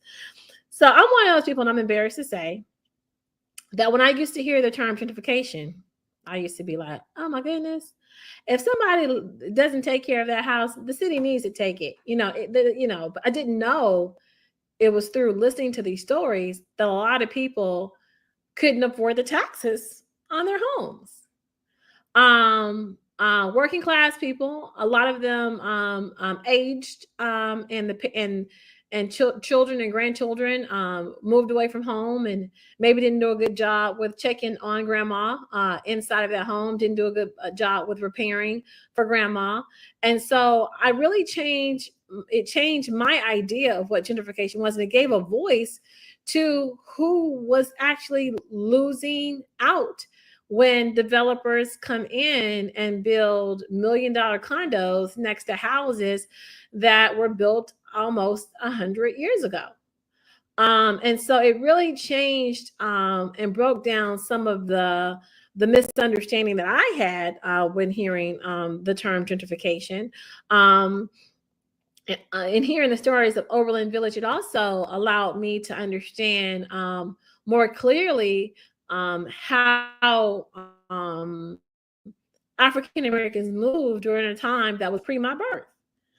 So remember that telling your story can not only help you with self-expression, with empowerment, with connection, not only can it inspire you and motivate others, not only can it heal you, it can also change the stereotypes that have been around for the beginning of time, particularly when you're talking about African American people, where we have had movies made with us with dark face and the black face and our history of having stereotypical movies inside of the marketplace. And so you want to be able to these 10 steps that I am sharing with you today, not only will it apply to a personal story that you can share, it also applies to your brand. It also applies to your business. So when we look at it from a perspective of challenging stereotypes, you may want to kind of flip that when it comes to the business sense as an opportunity to be able to challenge what you do well against your competitors. So if you were going to switch those out from personal storytelling and brands and look at business, I would say challenge stereotypes, almost also like seeing how your brand or business measures up to those that are in a higher position in marketplace than yours. The seventh reason for making sure that you want to tell your story is legacy. Your story is part of your legacy. By sharing it, you leave a lasting impact on future generations, providing them with insight into your life, values, and lessons you have learned. I actually, my grandfather, before he passed away, I actually did his story. And his story was an amazing story. My grandfather started a family reunion that actually is now still in, is his 30 years strong. So he started this when I was a little girl. I was probably more than that. Okay, I'm not gonna date myself. I'm saying 40 years strong. My grandfather, who was a country boy, and the oldest of, I think, about 9 children. He was the oldest child. And so there was a big responsibility for him to always look after his brothers and sisters. And he, well, actually, it was my grandmother's idea to upon visiting his brother one time. I think he was in Chicago. I have to go back and look at the video and see. I think his brother name was Boise, and he promised his brother that he could be the president and they'd be the vice president. And all his brothers and sisters came home and they fried fish in a big kettle and on our family's property, and thus the first family reunion. And I was so very blessed to be able to put the cameras on my grandfather for him to tell that story, so that before he left this earth, I was able to have from his own words where he got the fish from, and how my grandmother cleaned it. And so now when I throw my son a graduation party in the backyard, I looking over the backyard it and saying I taught that girl well, or even when I'm doing a Juneteenth celebration, I realized that by in sharing and recording my grandfather's story and sharing it, I saw that that he was very present with me. So legacy, your story is part of your legacy. By sharing it, you leave a lasting impact in future generations, providing them with insight into your life. At any time now, my children or grandchildren can pick up a video and see their grandfather. Personal growth. The act of reflecting on your experiences and putting them into words can be a transformative journey. It helps you gain deeper understanding of yourself, your strengths, your weaknesses, and your personal growth. It's one thing about, I have a friend, she says, Tamisha, everybody can't go. And as I was walking down my neighborhood, as I do early in the morning, it's like my meditation kind of time. I heard that in my mind, but I said, no, it's not that everybody can't go. It's everybody can't grow. Some people stay in the same space their whole lives because they are not challenging themselves to go to the next level. Having you tell your story is a personal growth exercise. It helps you gain a deep understanding of yourself when you have to put your own life in time, when you have to put your own life on a timeline, when you have to write your own eulogy, when you have to stop and self-reflect to see, okay, who am I? Who am I as a brand? Who am I as a corporation? It allows for you to grow because it's really you take ownership and inventory of where you are now and where you came from and where you want to be. So telling your own story is about the number 8 reason to do it is so that you can grow personally. Advocacy is number 9. Telling your story can be a powerful advocacy tool. It gives you a platform to raise awareness about social issues, challenge injustice, and advocate for change. Your story can be a catalyst for societal progress. We all know that the telling of I'm forgetting his name right now. I see it so clearly. Well, any of the people that started screaming they can't breathe, whether it was Michael Brown or Hands Up or George Floyd, telling those stories actually actually became a very powerful advocacy tool. When you tell people exactly where you are, where you want to go, why you want to get there, it raises awareness and it may attract attention of someone who's powerful enough to change the reality of the situation. And number 10, self-acceptance. Sharing your story requires vulnerability and self-acceptance that allows you to embrace your past, accept who you are, and find a sense of peace and purpose in your own narrative. So I hope you guys have enjoyed the 10 reasons why you should be sharing your story. I'm Tamisha Thomas of Too Much TV, and Genius is Common. I guess you guys are going to see me on the other side.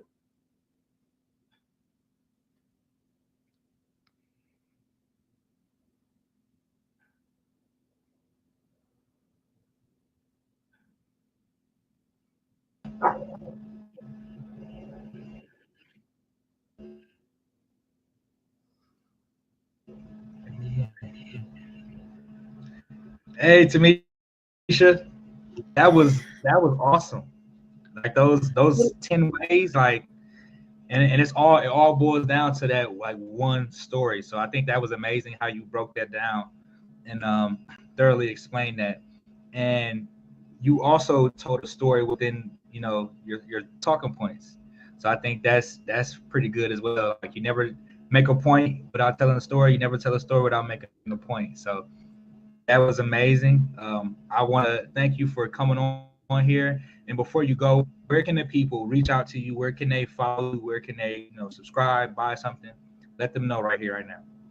Okay, www.toomuchTVinc.com. That is our for-profit, and our nonprofit is www.tmtyouthcommunityfoundation.com.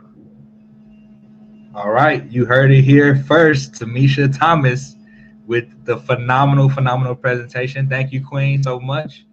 And I will go follow you, and I will also go check out your site as well. Thank you, sir. All right, Genius is coming, and I will see you on the other side.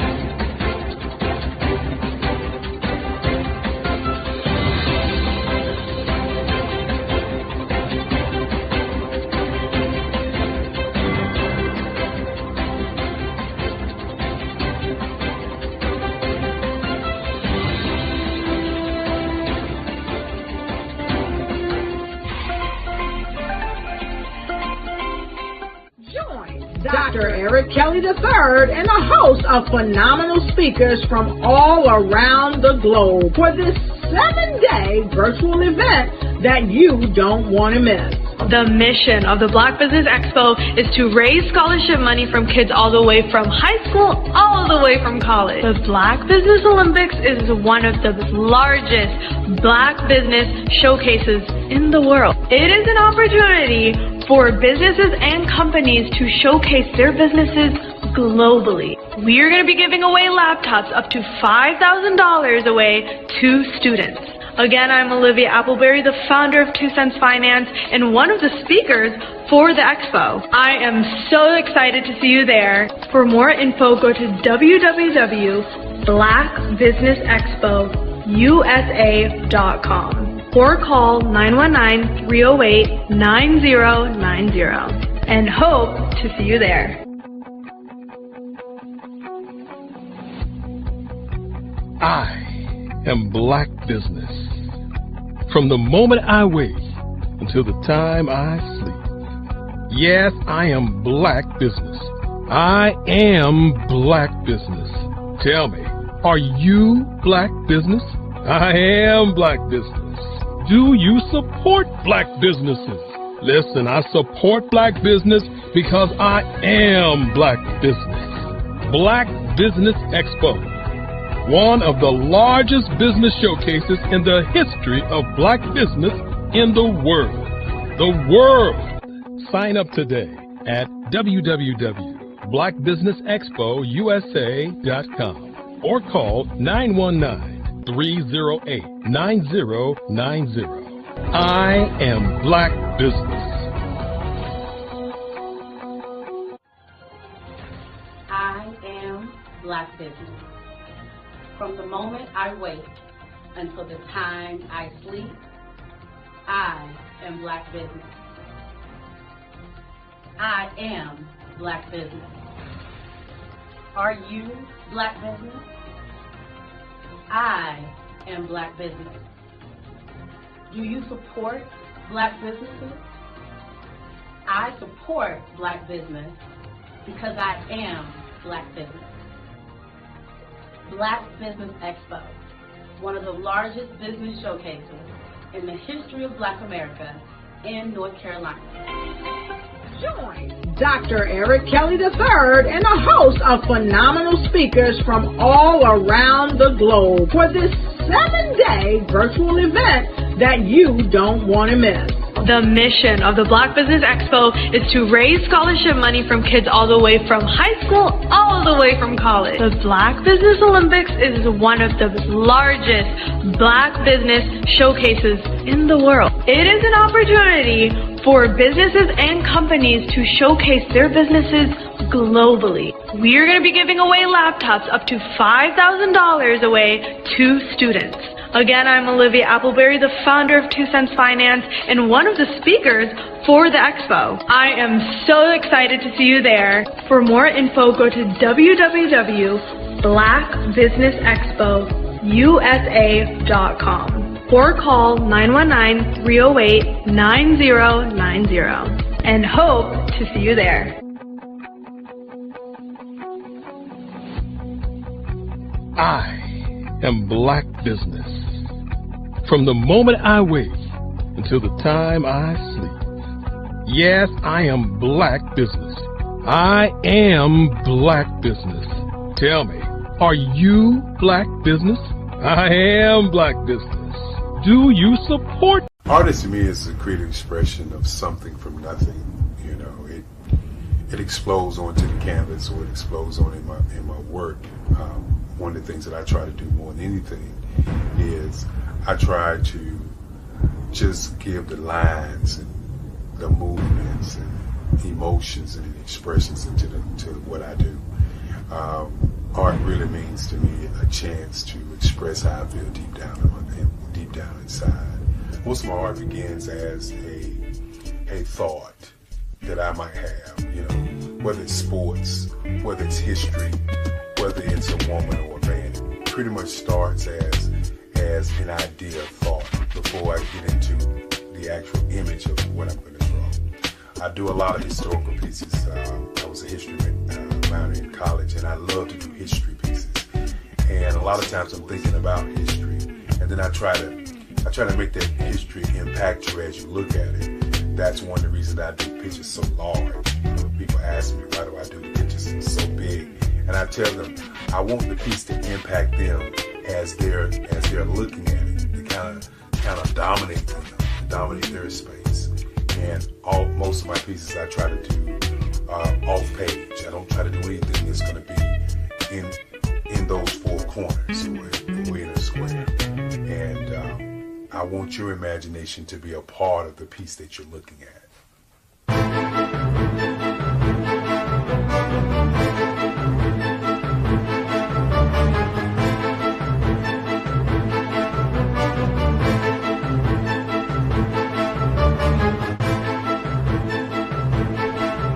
The way I feel when I'm drawing, when I'm creating something, is I feel free. I feel like there is an anticipation of something that's going to come. I try not to draw first. I try to draw second. And what I mean by that is I try to allow myself to kind of get into the piece and just relax. Sometimes I miss time. I'll draw 2-3 hours, sometimes 4 hours. And while I'm drawing, it's just a free. I just feel free. I mean, I feel like time stands still.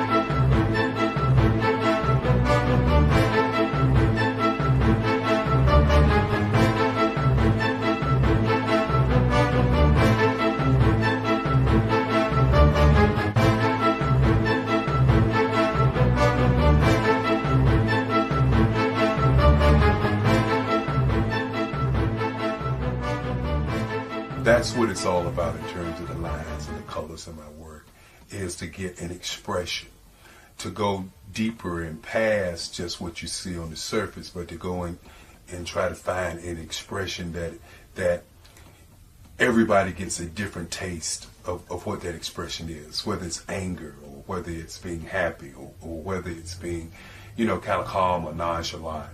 That expression that people take away from the piece is the most important part of what I do as an artist.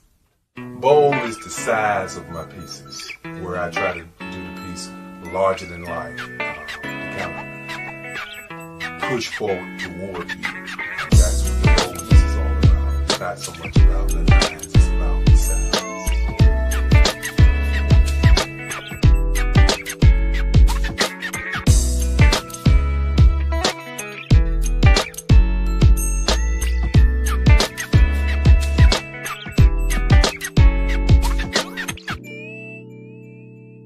The Face of Change art show is inspired by my mother, but more importantly, it's a historical moment in time as the pieces depict different emotions and expressions of Barack Obama. The 44th president is indicative of the 44 pieces of art that I have done in this particular collection. When you begin to think about expressions and portraits, this is a portrait gallery of expressions of what transpired as Barack Obama ran for office. Some of the pictures are abstract and some are expressionistic. And I combined both of those forms of art to create this collection of art pieces.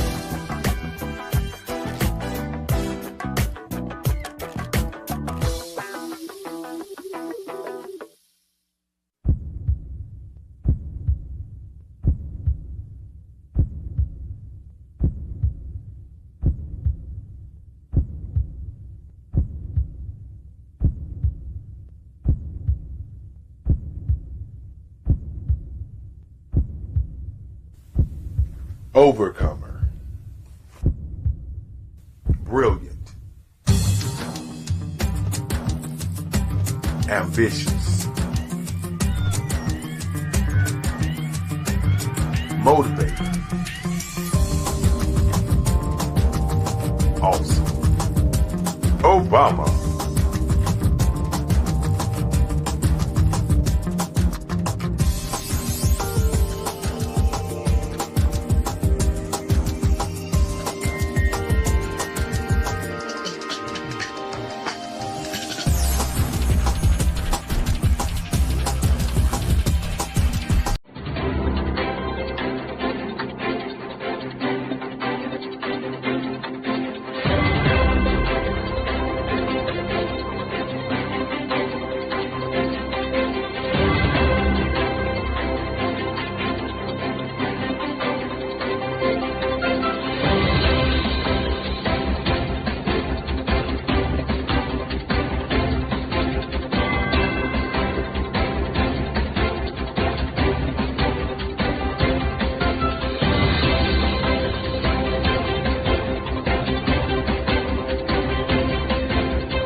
Dr. Eric Kelly III and a host of phenomenal speakers from all around the globe for this 7-day virtual event that you don't want to miss.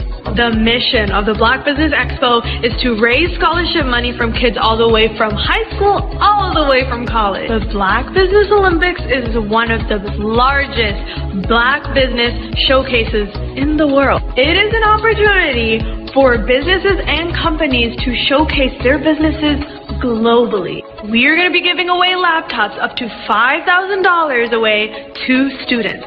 Again, I'm Olivia Appleberry, the founder of 2 Cents Finance and one of the speakers for the expo. I am so excited to see you there. For more info, go to www.blackbusinessexpousa.com or call 919-308-9090 and hope to see you there. I am Black Business. From the moment I wake until the time I sleep. Yes, I am Black Business. I am Black Business.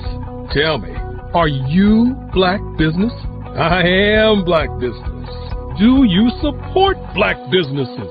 Listen, I support Black business because I am Black Business. Black Business Expo, one of the largest business showcases in the history of Black business in the world. The world!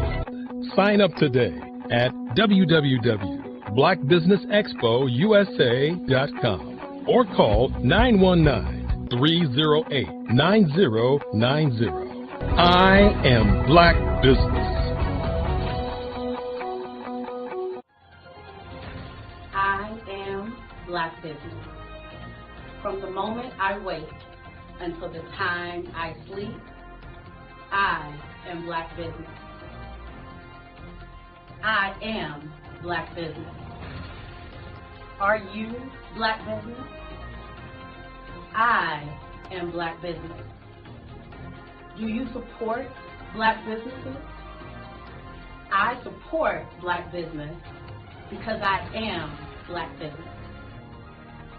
Black Business Expo, one of the largest business showcases in the history of Black America in North Carolina.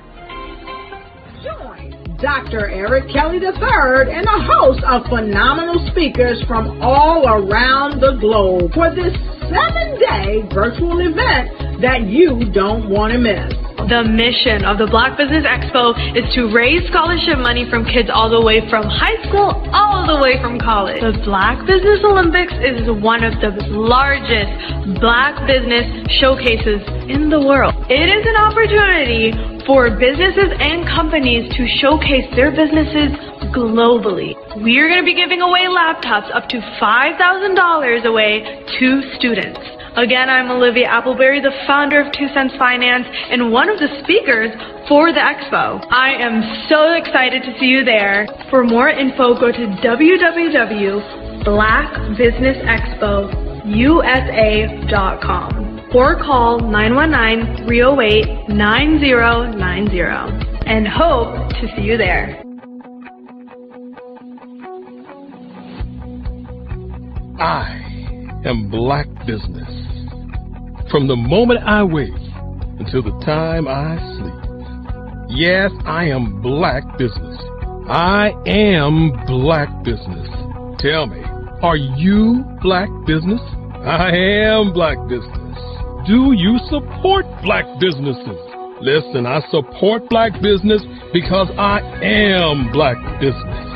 Black Business Expo, one of the largest business showcases in the history of Black business in the world.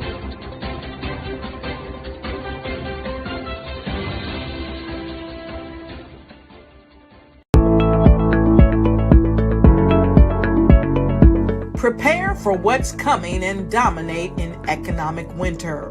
Stand strong and thrive by showcasing your great products and services globally through the Black Business Network and Black Business Olympics. The Black Business Network has showcased over 2,000 companies with over $7 billion in sales each year. Over 10 million attendees have viewed the rebroadcast each month.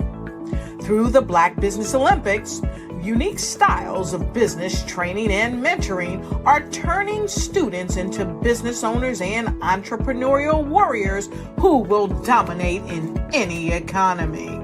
Gain the ultimate advantage of the Black Business Olympics, 7 days of unbelievable topics and speakers speaking around the globe. Donate your time and experience to provide expertise and scholarships to students worldwide and change the world. Now, more than ever, new insights, tools, strategies, and capabilities are needed. This is your chance for a major presentation to the world. Fill out the form and join the more than 2,000 speakers who have presented to over 200 countries.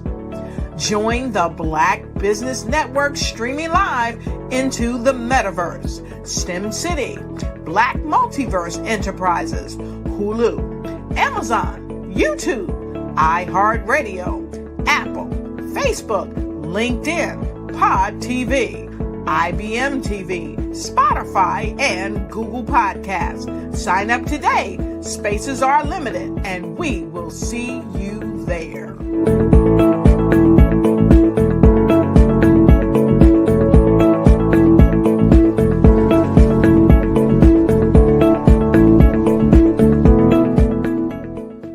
The Black Business Expo's mission is to raise funds for high school seniors going to college or K-12 entrepreneurs. This expo is a fundraiser for students. Please, you may go to www.blackbusinessexpousa.com to donate to the scholarship fund or use the Cash App at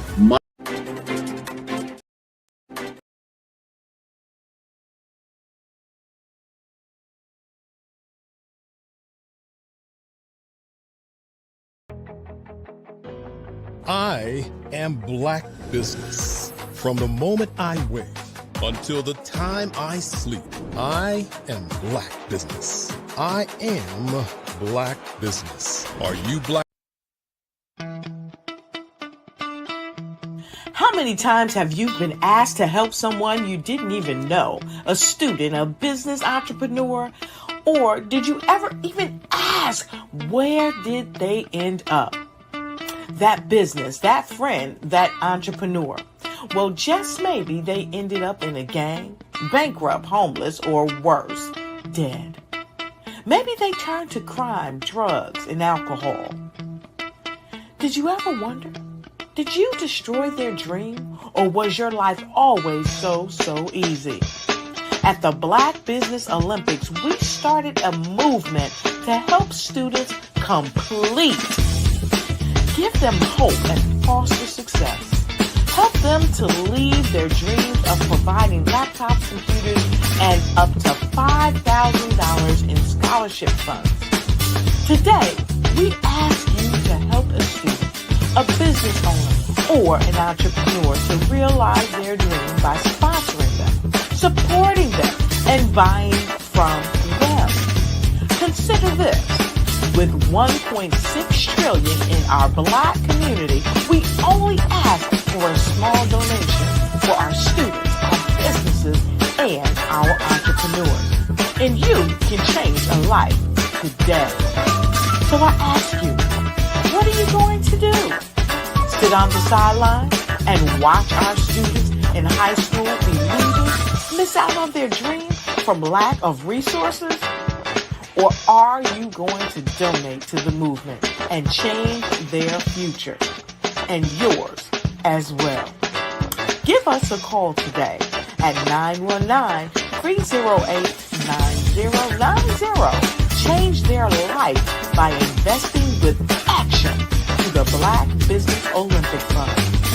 The Black Business Olympics, one of the largest business showcases of Black business in the history of the world.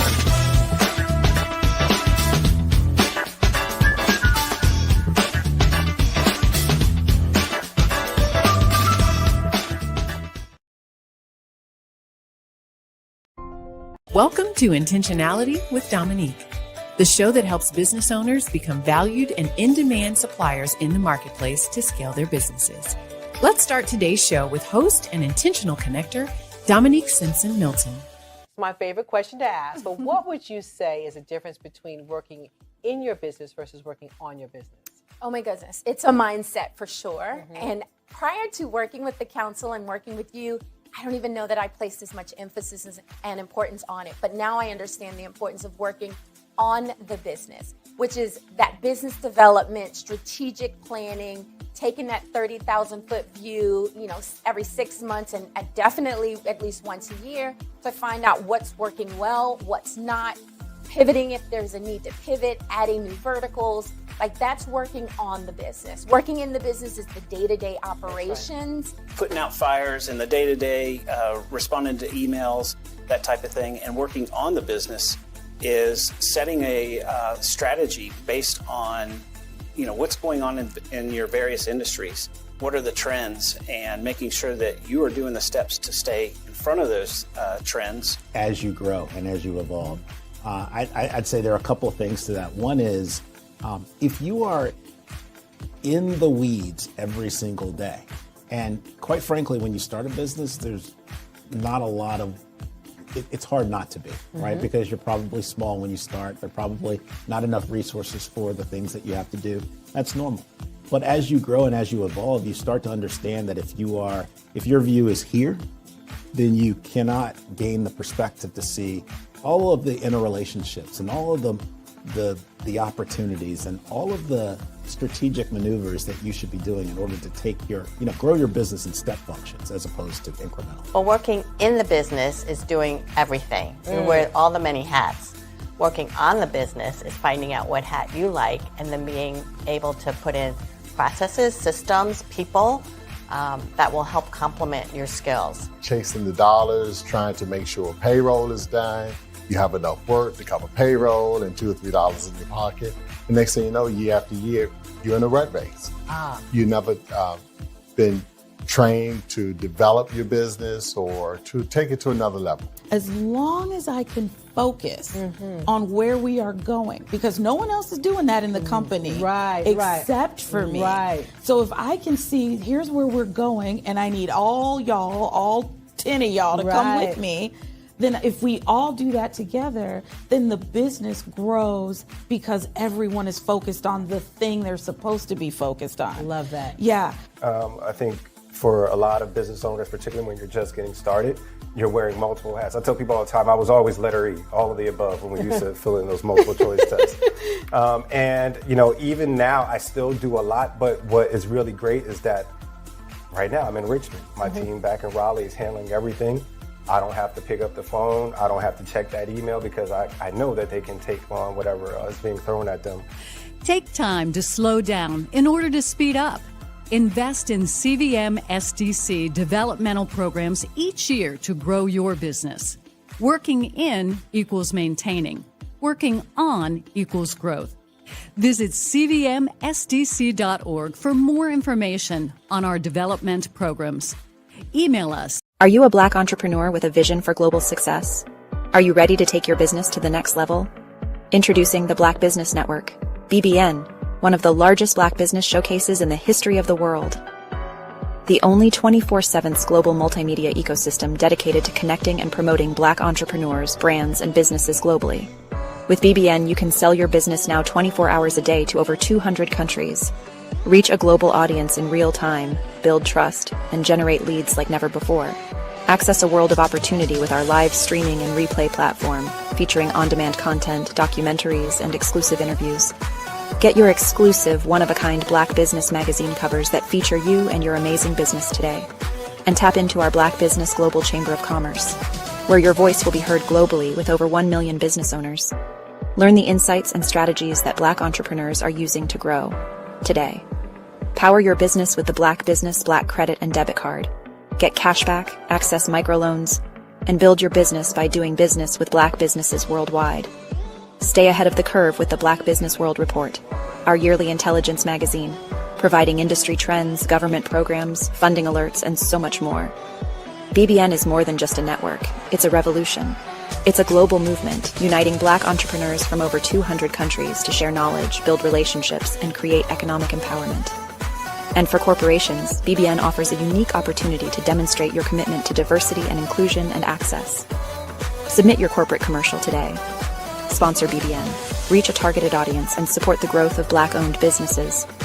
Our Black Business Ambassador program provides support and detailed information on all activities. From onboarding to mastermind think tasks, they cover it all. Whether you're looking to expand your business or your viewers, BBN brings together the tools, talent, and technology needed to grow Black-owned businesses worldwide. It's where we speak, sell, connect, and rise. Live and on demand. Join the Black Business Network today. Visit bxtv.org to learn more and unlock your global potential. Where business is broadcast live. Where the future is today. Call 919-308-9090 for your Black Business Fireside Chat today as we showcase your amazing business to over 200 countries. Black Business Network, one of the largest Black business showcases of Black business in the history of the world. Call today 919-308-9090 USA.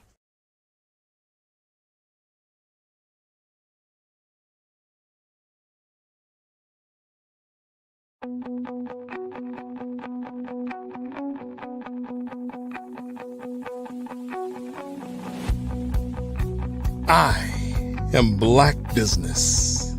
From the moment I wake until the time I sleep. Yes, I am Black Business. I am Black Business. Tell me, are you Black Business? I am Black Business. Do you support Black businesses? Listen, I support Black business because I am Black Business. Black Business Expo, one of the largest business showcases in the history of Black business in the world. The world. Sign up today at www.blackbusinessexpousa.com or call 919-308-9090. I am Black Business.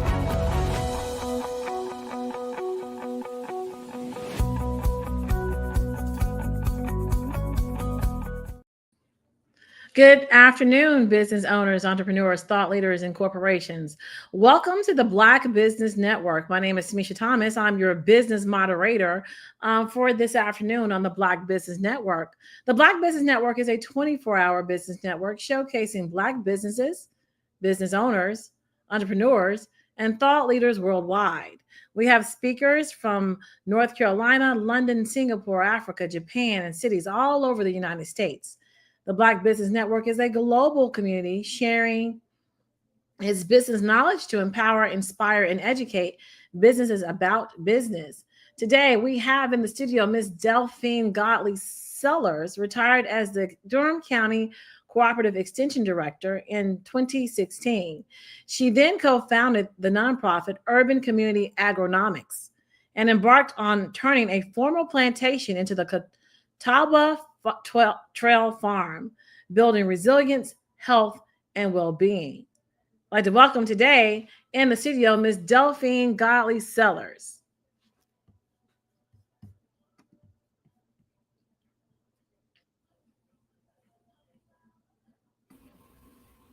How you doing, Ms. Sellers? I'm doing fine. How are you, Tamisha? Is that did I pronounce your name? Okay, it's pleasure. Wonderful to have you in the studio today. So can you tell me more about the Urban Community Agronomics? Yes. Urban Community Agronomics is lovingly known as UCAN. And what we're doing is actually reclaiming an old farmstead that used to be a plantation. So we are the descendants of the enslaved who have come full circle in ownership. And what we're doing actually is building resilience. We're teaching people to grow their own food, giving them access to open green spaces in a very caring and compassionate and community-driven environment. Yeah. Okay, now Urban Community Agronomics, it has a very specific name. Can you tell me specifically the meaning behind agronomics?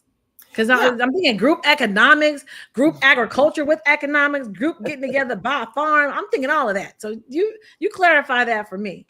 Well, all that we're saying is that in the field of agriculture, you can earn a living. So that's agriculture. So you can not only produce your own food, be more healthy. So in agriculture, there is also the economic side. So you can grow more than you need. You can sell it. You can give it away. You can donate it. But you can also earn an income from it. So thus, in the area of agriculture, there is money to be made, and you just need to make people realize it, and are saved. Yeah. How the organization get started? Well, it got started in 2000. Actually, became a nonprofit in 2016. But I worked for the County of Durham. I was a county extension director. And prior to that, I was actually the first Durham County Community Outreach Coordinator. So all about town, going everywhere that people said I shouldn't go. I saw a lot of disparities. I saw hunger. I saw our kids failing in school. And this was created primarily so that people could learn to be resilient and do for themselves, because food was not given in a very compassionate, I value you as a human being. And I thought that was awful. There was too many disparities. Our kids were failing in school because of lack of nutritious foods, but also because, being able to connect academics with real life experiences. So you can do that on a farm. It started then when I decided to retire in 2016, having served on the board of Triangle Land Conservancy. I asked them for access to land to create a community garden to teach people to grow their own food, to cook their own food, to help our kids improve academic wise, and to give people another stream of revenue generation. Wow. So you basically said, okay, I see this disparity. Kind of give me some land. It's ours anyway. We're going to grow some food. We're going to make sure our babies are fed. And we're going to do it from a space where we feed ourselves. And are you selling the rest at the farmer's market, or how are you doing that? Yeah, we have an on-site farmer's market. So we do sell it at farmer's market. Prior to having an on-site farmer's market, back in the early years, we used to sell it at farmer's market that was at Northern High School. But we sell it on, some of it we sell at the farm, at our farmer's market. We sell online. That's new to us at this point. Okay. And we also give it away. So we are able to do all three, which is really, really great. Yeah. So currently right now, where would I go to purchase something online? You can go to we have our website, which is www.ucan.today. And you will see there, because we just started it, where we list all the vegetables that we have currently, along with our eggs and our honey that we raise, even our merchandise. And you can place an order online with us. Okay, so you can place an order online. Now, what led you to embark on this journey of farming, a life rooted in agriculture? Well, part of it was I grew up on a farm, and I grew up on a vegetable farm, not our farm, but we worked with someone else. But I grew up with a mom who was a single mom of 10 kids, but the community depended on her a lot to provide them, especially during the winter months, with vegetables, because, in North Carolina, you can grow year round. So that was one thing. So I had that instilled within me. Do for others, teach them to do for themselves. And, everybody would prosper. Everybody would thrive. So that's what led me to it. But again, it does go back to this particular farm is seeing all the disparities and saying, what can I do to help people? What can I do to help people to help themselves? And this to me was the answer, because again, the name agronomics, agriculture, you eat, you have nutritious food, especially in our food deserts, but you also can earn some money to supplement your household income. So to me, it was a win-win. And there's nothing better to learn. Well, let me just say this. One of my mottos is, from the earth comes it all. So if you want a child to understand what 1/8 of an inch is as opposed to giving him a ruler, he or she will remember it longer if you show him how deep to plant a seed or how to do square foot gardening, So all of those things comes from agriculture and comes from a farm. Wow. So it's actually teaching a lot, not only you, it's like you said, agronomics, the word, the root of agra, meaning, I guess that probably means food, right? Yeah. Right. And nomics mean your money. Yes. So you've got an urban community food money system. Tell me more about your system. How does your system work? So it sounds like you've got a system of people coming to help you maintain this. Sound like based upon the people you've met over the years when you were working with the Durham County Cooperative Extension as the extension director. Can you tell me more about the system you've built? Well, the system that we built is one of self-governance. Now we have a 50-bed community garden. We have a youth garden because the youth are our next generation. So we want to get youth out, let them decide what to plant. We've just started, for example, a youth advisory board because we want them to have a say-so in everything. So that's, I don't know if I'm sorry, you might have to re-ask your question, restate your question. How does your system, you were telling me about your system and then you started to tell me about the youth advisory board. Right. So they're part of your system in this 50-bed garden. Who else is part of your system in this 50-bed garden? Residents from all over Durham, primarily individuals who don't have access to land. So we have raised bed garden beds, and I would tell you honestly that currently residents pay $100 a year, actually 16 months if they're going to re-up with us. And with that $100 a year, we are organic. So we buy all the pesticide that's needed, organic pesticide. We buy all the fertilizer. We provide classes. We provide information on how to farm, how to grow, because most do not know. But that's our system. Our system is teaching people. And you have a combination of senior farmers and very new farmers or no farmers at all. And we learn from each other. So it's more of a community sense. I call it a quasi co-op. You know, we're not selling as one, but the food that you grow, you decide as a gardener, what do you want to grow? And then we let you know how to grow through companion planting. You know, you can plant flowers in there as well to deter the pests. We're trying to bring back some ways that people used to garden, used to raise food without any pesticides, without anything. We also, because we're on what used to be conservation land, we're also teaching people what's the system. We're teaching you that there's more to health and wellness than just access to healthy, nutritious food. So we have walking trails on this land where you can walk knowing that you're safe, and you can go for a hike, or you can go sit in the woods to release some of your trauma, just you and the higher being that you believe in. We have bees, so we have honey. So we want to teach you to respect all of Mother Nature, all that has been given to us. That includes the bees, the helpful insects. We have chickens. There's nothing better than a fresh egg. So fresh chicken. Yes, that's true too. So we want to teach people. So the system is less, because we're reclaiming an old farmstead that had not been touched in over 70 years, probably longer than that. I say close to 100 years.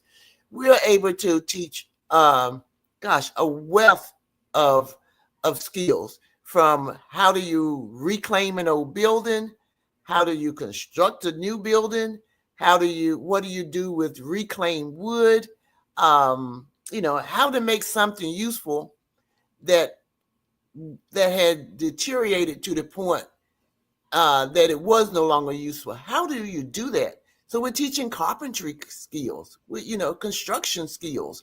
All of that comes into play. How to build a fence, how to care for chickens, what do they need? You know, they're bored. So what kind of stimulus do you put in the garden, in the chicken area for them? So it's everything, really, without saying, it's everything that you need in order to be self-sufficient. Yeah. So you reimagine a place that was dilapidating, I'm assuming, hadn't been in use for quite some time. And that was because you, in your work, you had seen the disparities. Is that what I'm hearing? What brought on the vision? When did you hear the Delphine, move the people so a way that they reclaim? Tell me more about that process when you was just in your spirit and they're like, no, they're going to give us this land. This is going to happen. Tell me more about that. I think that came about when I became a little discontent, and I'm going to keep it very simple, with working with individuals who set limits on your ability to help people because it wasn't written into your job description.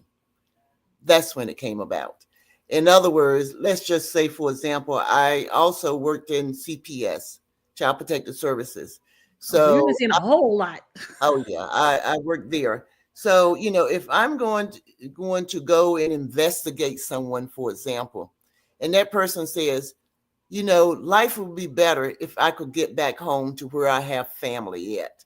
You want to speak to some of my family. It would be better if I could get where I have support. So being me and being the system says, all you do is write it up, pass it on to somebody else, and we're going to take these punitive measures against this individual. Well, being me, knowing the community, then I go to a church and I say, I want you to meet Miss Johnson. This is her situation without getting into any detail. I just need for assistance in helping her to get back, for her and her child to get back home to family. She has supported family here. Can you help us? Well, after being slapped on the hand for a number of times, it's like, but you don't want the problem solved to the betterment of the family. You just want to say that you addressed it. That's when I had that, Because I can't sell you my soul, right? Right, You exactly. can't have my soul. Exactly. I can't become one of you. That's the way I looked at it. So it comes that point in time when you have to decide, is it time for you to leave? Maybe are you gonna sell your soul? Are you gonna bow down to this king? Or are you gonna come do what I tell you to do? And that's to do this to solve this problem, to feed them properly, so that we're not taking advantage of them in their need, taking away their children and putting them on the puffy underground. Yeah. That's what it is. So that was the process, that out of you seeing something, you birthed a business. You birthed a place where people can sound like heal. Yes. Heal. Okay. And actually, we call this farm our healing place. The healing place. So what is now Catawba? That sounds indigenous. Tell me more about that. It is. Catawba Native Americans were the first ones to lead the European up the coast through the great, Great Native American Trading Path. Okay. So we named it, they're more south, like in South Carolina and down in the Mecklenburg area, because in this area we have the Occaneechees, the Shoshone. So we tried to decide, who do we name this farm not off of, but in honor of. And so we chose the Catawba to not have to choose between our local ones, and simply because they were the ones that were the first European guys, because they spoke more the dialects of the Native American as you traveled up the coast all the way to Maryland on the Great Native American Trading Path. So it is, yes. Pocahontas' husband came in and got his way up to north. Okay, that's what I sound like to me, but I'm just interpreting history right here. Okay, yeah. So tell me specifically, what are the goals and the mission of Catawba Trail Farm? What are its goals and mission that you have written? That we have written? Yes, there are two are listed on our website. Our mission is to teach people to grow their own nutritious food, to enhance the academic success of our youth, to introduce individuals to career opportunities that they never knew existed in that field of agriculture, and to teach people how to prevent and or reduce or reverse preventable health issues through nutrition. And finally, it is to conserve the land and be good stewards of that which God has given us, because from the earth comes it all. Okay. Do you have restrictions on what goes on the land as far as how much concrete you're going to pour? Oh, yes. Oh, yes. Because this was once conservation land, so now we are conservationists in addition to being farmers. The impervious surfaces cannot be any more than 42,000 square feet. So this property would never be developed. And that's the beauty of it. I mean, less than 6 miles from downtown Durham, you can go into a forested oasis that you never knew existed. Wow. That's what we Sounds do. like I do part-time camera work. Sounds like I need to bring my cameras. Have you ever thought about the curriculum that you're teaching the kids for it to become something that you put online to sell digitally?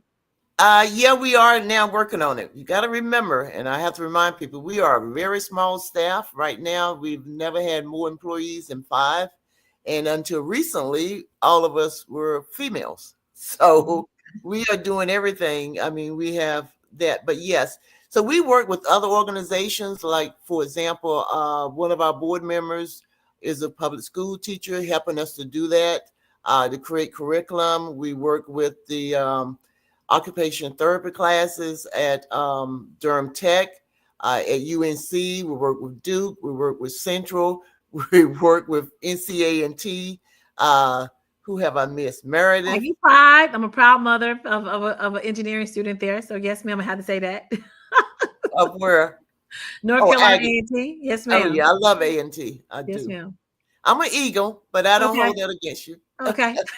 but yeah, we work with a wealth of people to help us to create. In fact, we had intended to start our summer youth program, year-round education program this past summer, but we have quite a number of capital improvements going on at the farm that would be best to hold off and start it in 2026 instead. Okay. Well, that sounds so much. So you told us how you got access to the land. You just like, hey, give it to us. In your position of power, you were civically engaged. Tell us more about how being civically engaged help to secure this land. Talk about that a little bit more. Well, it goes back to an old saying, and now I can't even think of what it is, but it's kind of like your reputation precedes you. And I think in my case, I enjoy a reputation that I am a caring person. I'm sometimes people say honest to a T, which may or may not get you in trouble or not.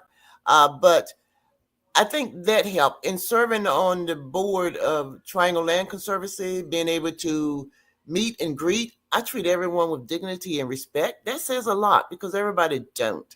And when I actually worked as a community outreach coordinator, I went places in the city back in the day, in the early 2000s, where people say don't go, and I went anyway. And I helped anyone. I helped other organizations create community gardens before we even got access to this land. So my reputation preceded me. That's how it works. And being able to engage with a diversity of people, regardless if you got a lot of money or no money, where you live on the street or whether you live in a mansion. I mean, I figure, and I always grew up to be taught that everybody put their shoes on the same way you do, Delphine, and that's one at a time. You can't, 1 foot at a time the way you do it. And as long as you treat people the way that you would like to be treated, it will come to you. So what helped us as well is the fact that we've been able to attract volunteers from the universities, from the schools, from social groups, from fraternal groups. It's the ability to attract volunteers. Okay. And so what's the secret sauce in that is what you're saying is respect, and really respecting human relationships. Sounds like you see someone and there's no judgment. There's no, hey baby, how you doing? And you want some lemonade to refresh you. So this sounds like to me. Okay. What makes this space? What makes this space so special? Outside of it came from being a conservation land. What makes it so special? Why do you think that it was first deemed, hey, let's set this aside so close to downtown Durham? Okay. Well, what makes this so special is, remember, it was a former plantation. So I say that it was probably the beginning of the plantation system that is in this area. Well, Durham didn't exist then, but if you're familiar with Stagville, which was a 30,000 acre plantation, this came before Stagville. Okay.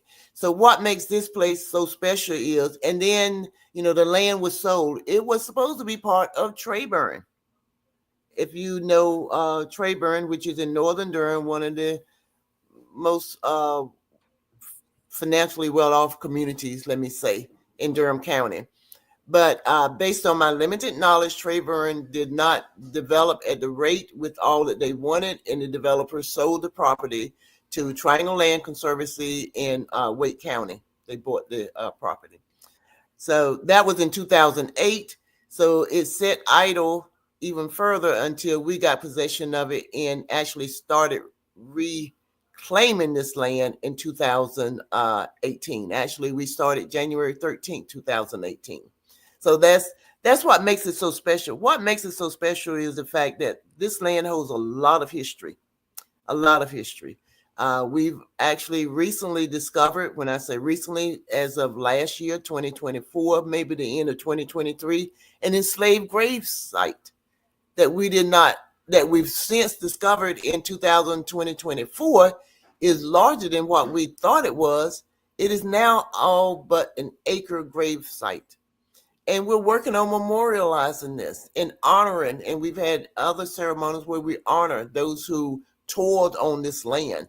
So for me, the biggest thing is we are descendants of the enslaved who are engaging in agriculture, not because we have to, but because we want to, in honor of the legacy that was left to us, the legacy of agriculture, the legacy of knowing what you can eat, how to grow it, and what even exists in the woods and in the forest that people say you can't use. But our ancestors knew how to use those native plants, herbs, all of those things for health and well-being. And that's what we want to teach this current generation and the generations to come. So, wow, you found out that there were former slaves buried on the land. How did y'all discover that? Well, were you digging and came across the bone or something? What happened? No, what happened is there is the William Johnston, who was the first European who owned the property. His family erected what is called grave ledger. And it has his name on it. The fact that here is William Johnston, his wife, and 5 of his children. So I wanted to know if he was really in it, on this land. So we collaborated with Duke University, and we were able to get some LiDAR scanning to be done on the property to discover that no, neither he nor his family are in under this area. It's just a ledger to signify that he was the first owner of the property. However, what we did discover was the enslaved graves. His slaves. Yes. Oh, bury him in the backyard. Yes. His slaves from Stagville, because they're, if you could still walk through the woods, you could walk in 2 minutes through the woods from Stagville to what we're on used to be called Snow Hill Plantation. So it's all one big plantation system. Wow. So they were just burying them in the woods. Yeah, well, you know what? But at least, please don't take this wrong. They're buried together. They're buried in one area. You know what I'm saying? Because even on the other side, in where the Stagville, Trayburn was developed, there is another gravesite over there. Wow. So they're buried unmarked, or how'd you mark? Are they marked?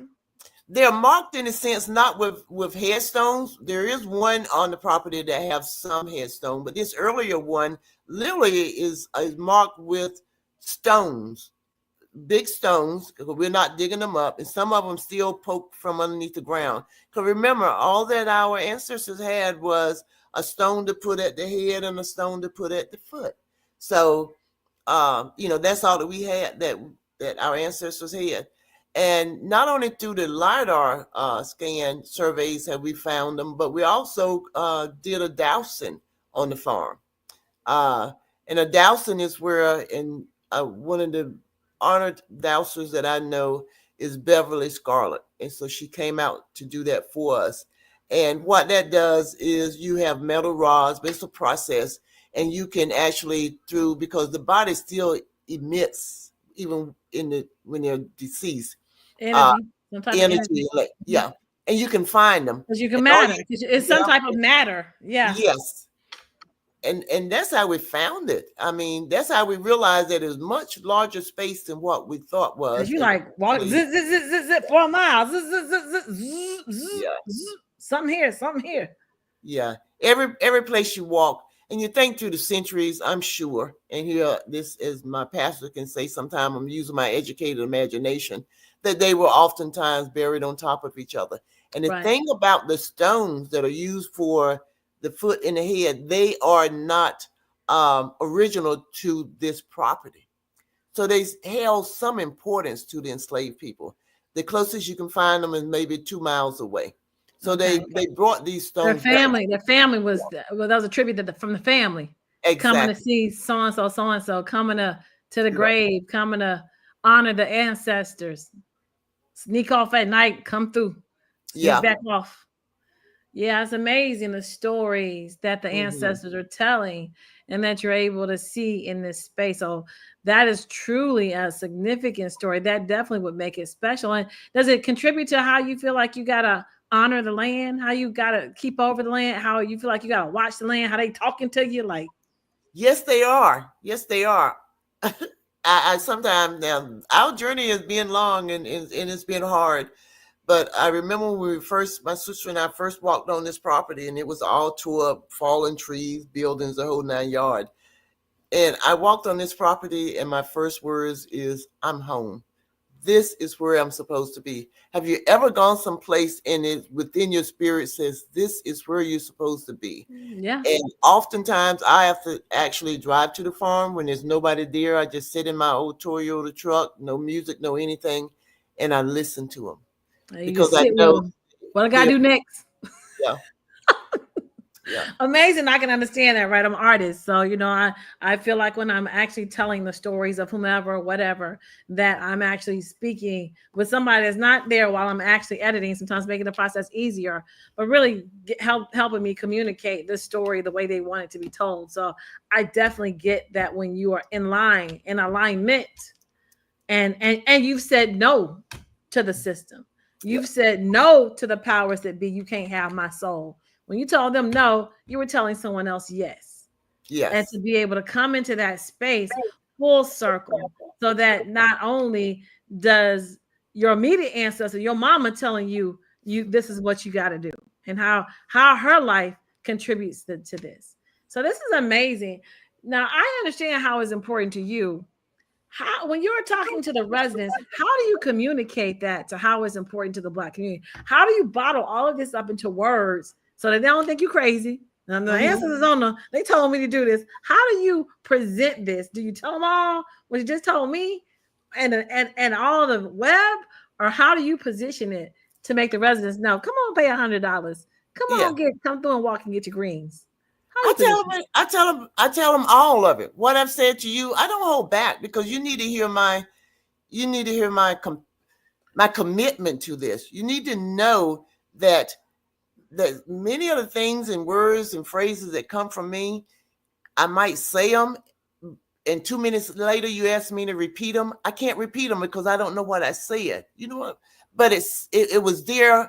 It came out. It was meant for you to hear it. So no, I don't hold back anything. I'm going to share with you everything from when I first walked on this land, how I feel driving out, sitting in my truck, how I go out there sometime and talk to the ancestors, how I know that when I lay down at night, I'm dead tired and I may say I cannot do this anymore. But when I get up in the morning, I am refreshed.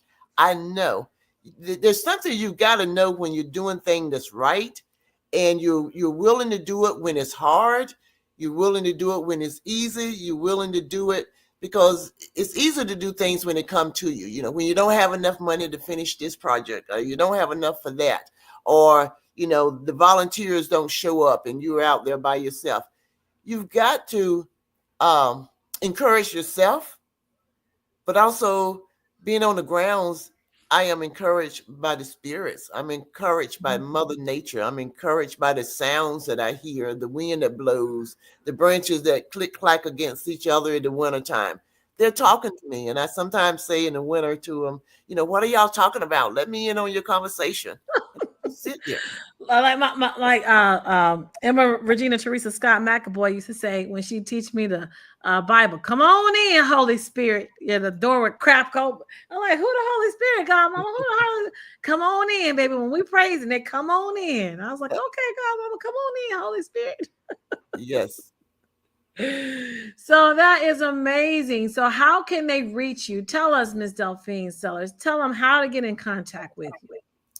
There's several ways. I gave you the website, but I give it again, which is www.ucan.today. But text me. My phone number is on everything. Text me if you would have questions or want to come out and volunteer or whatever the case may be. And my number is 919-599-1533. I will tell you now, you need to leave me a message because the telemarketers and the spammers start early. So I figured I don't know that phone number. If you want me, you're going to leave me a message so I can call you back. Okay. You also can email me, and that is dsellers, that's DSELLARS @ucan.today. Follow us on Facebook. We have a Facebook page. Everything is ucan.today. So it'd be Facebook, you put in ucan.today or ucan today, leave out the dot. We have Instagram. We also have Instagram, Facebook. We also have YouTube. Follow us, like us. We have been doing monthly food distributions with all the things that come, and that's usually the fourth Thursday of each month. Nothing but boxes of fresh, nutritious food, nothing canned, nothing processed. First come, first serve. We don't ask you for a lot of information. All I want to know is your zip code. I need to know where people are coming from. So I don't want your address. Give me your how many in the family, because we know that the ones who suffer the worst or the highest level of food insecurity are individuals over 65 and individuals who are 17 and under. So we want to make sure that we're also helping those as well. But yeah, I'm easy to find. I tell you, all those ways you can find us, you can, and just let us know you're there, and feel free to ask any questions you like. Ms. Delphine, it's been a great conversation with you. We have been happy to have you on the Black Business Network today. And we want to let you know Genius is coming, and we will see you on the other side. Thank you for being here today. All right. Thank you. You have a great day. Yes, ma'am. The Black Business Expo's mission is to raise funds for high school seniors going to college, K-12 entrepreneurs.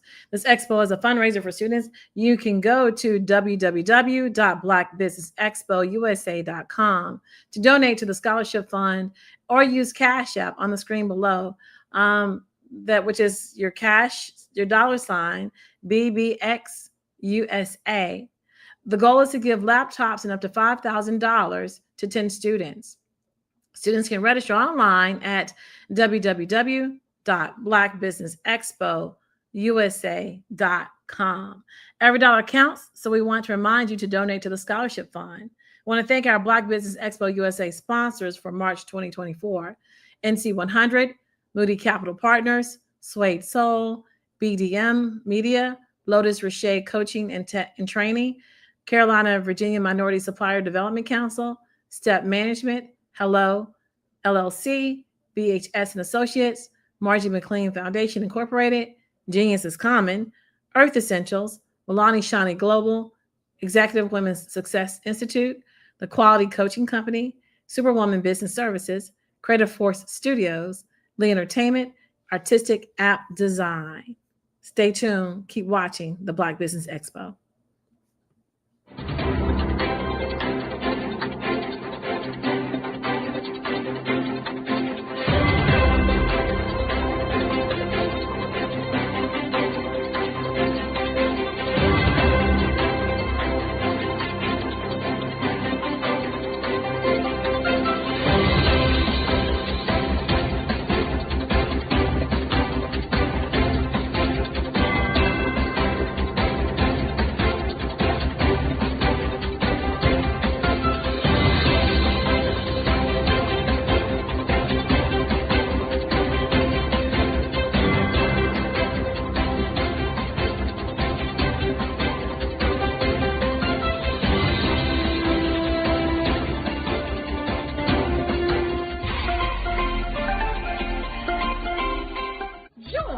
Dr. Eric Kelly III and a host of phenomenal speakers from all around the globe for this 7-day virtual event that you don't want to miss.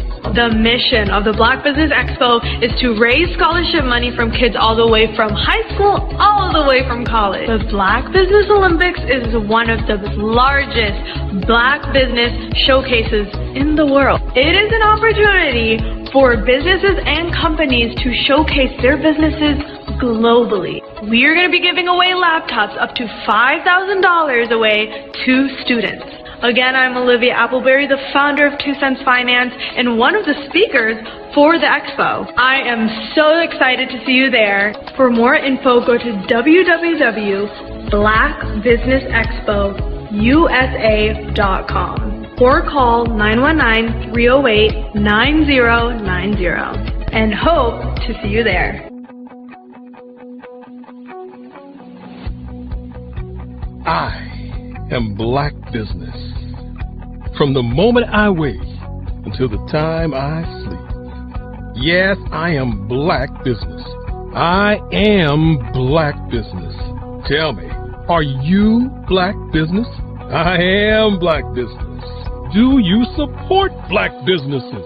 Listen, I support Black business because I am Black Business. Black Business Expo, one of the largest business showcases in the history of Black business in the world. The world! Sign up today at www.blackbusinessexpousa.com or call 919-308-9090. I am Black Business. I am Black Business. From the moment I wake until the time I sleep, I am Black Business. I am Black Business. Are you Black Business?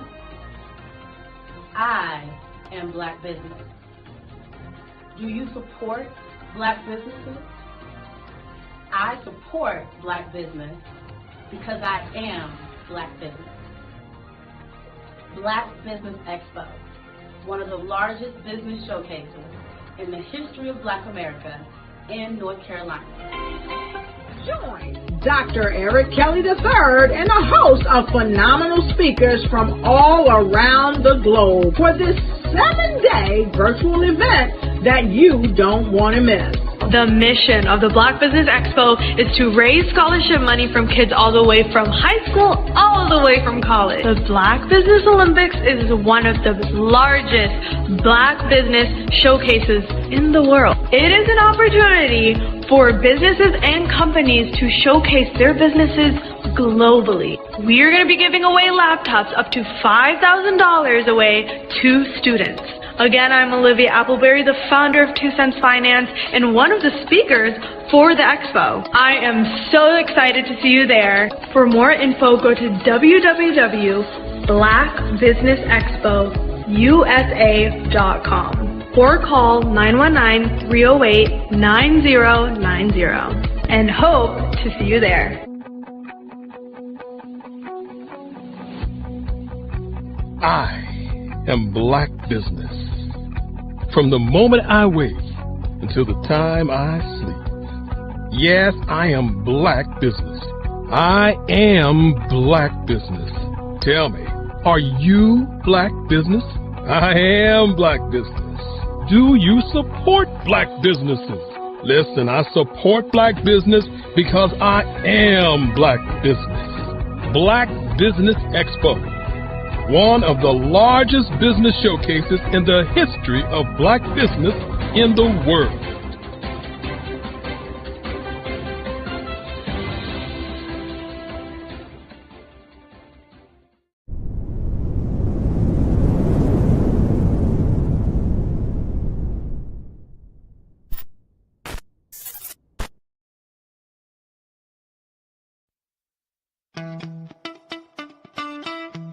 How many times have you been asked to help someone you didn't even know? A student, a business entrepreneur? Or did you ever even ask, where did they end up? that business, that friend, that entrepreneur. Well, just maybe they ended up in a gang, bankrupt, homeless, or worse, dead. Maybe they turned to crime, drugs, and alcohol. Did you ever wonder? Did you destroy their dream, or was your life always so easy? At the Black Business Olympics, we started a movement to help students complete. Give them hope and foster success. Help them to leave their dreams of providing laptops, computers, and up to $5,000 in scholarship funds. Today, we ask you to help a student, a business owner, or an entrepreneur to realize their dream by sponsoring them, supporting them, and buying from them. Consider this. With $1.6 trillion in our Black community, we only ask for a small donation for our students, our businesses, and our entrepreneurs. And you can change a life today. So I ask you, what are you going to do? Sit on the sideline and watch our students in high school be losers, miss out on their dream from lack of resources? Or are you going to donate to the movement and change their future and yours as well? Give us a call today at 919-308-9090. Change their life by investing with action to the Black Business Olympic Fund. The Black Business Olympics, one of the largest business showcases of Black business in the history of the world.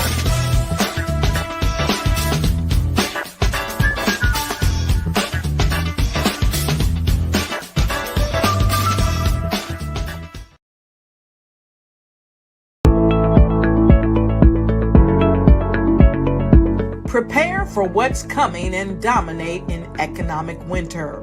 Stand strong and thrive by showcasing your great products and services globally through the Black Business Network and Black Business Olympics.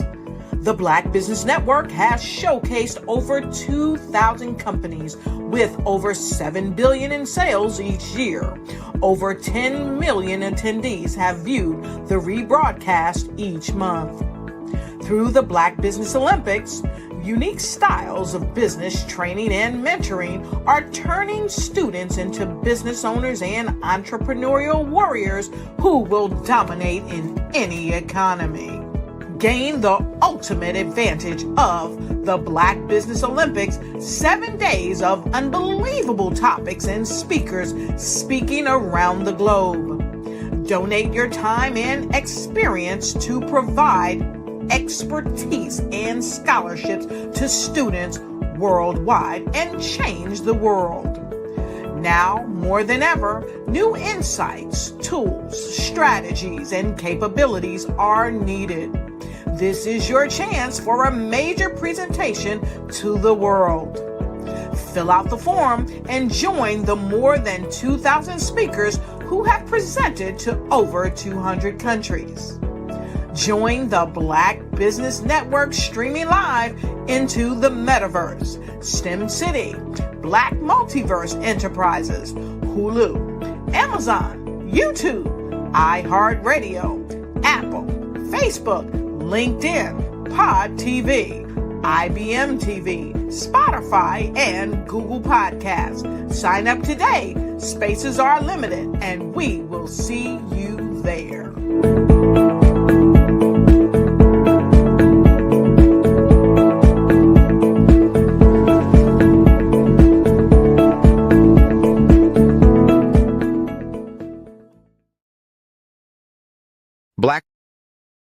Black Americans consume 32% more media than any other group in the United States, yet they own just 4% of it. How did this gap happen? Despite record engagement, Black-owned media outlets receive only a fraction of advertising dollars. On this episode of Follow the Brand, Miami entrepreneurs Dexter Bridgman and Grant McGaw tackle this paradox head-on. We had to control costs while maintaining reach. Going digital wasn't an option, it was survival, McGaw adds.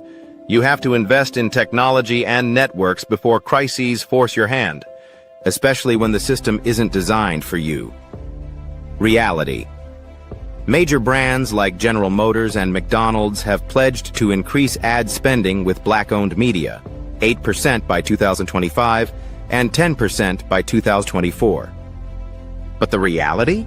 Actual spending remains far lower, leaving Black media entrepreneurs to forge their own paths.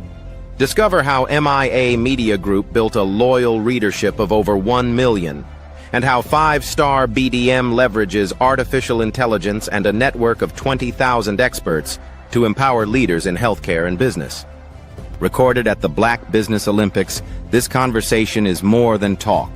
It is a blueprint for the future of Black media. Subscribe to follow the brand and help shape tomorrow's media landscape.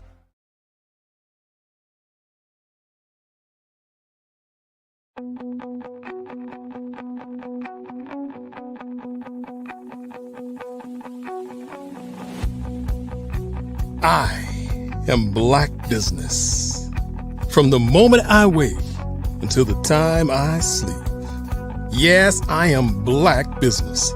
I am Black Business. Tell me, are you Black Business? I am Black Business. Do you support Black businesses? Listen, I support Black business because I am Black Business. Black Business Expo, one of the largest business showcases in the history of Black business in the world. The world! Sign up today at www.blackbusinessexpousa.com or call 919-308-9090. I am Black Business.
Dr. Eric Kelly III and a host of phenomenal speakers from all around the globe for this 7-day virtual event that you don't want to miss. The mission of the Black Business Expo is to raise scholarship money from kids all the way from high school, all the way from college. The Black Business Olympics is one of the largest Black business showcases in the world. It is an opportunity for businesses and companies to showcase their businesses globally. We are going to be giving away laptops up to $5,000 away to students. Again, I'm Olivia Appleberry, the founder of 2 Cents Finance and one of the speakers for the expo. I am so excited to see you there. For more info, go to www.blackbusinessexpousa.com or call 919-308-9090 and hope to see you there.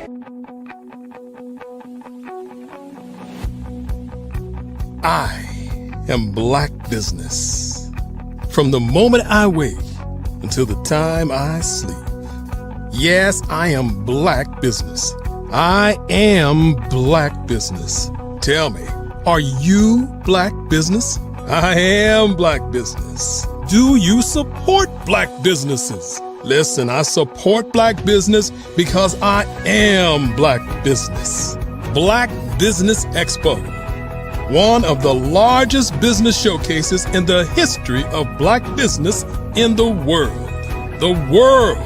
Sign up today at www.blackbusinessexpousa.com or call 919-308-9090. I am Black business. I am Black business.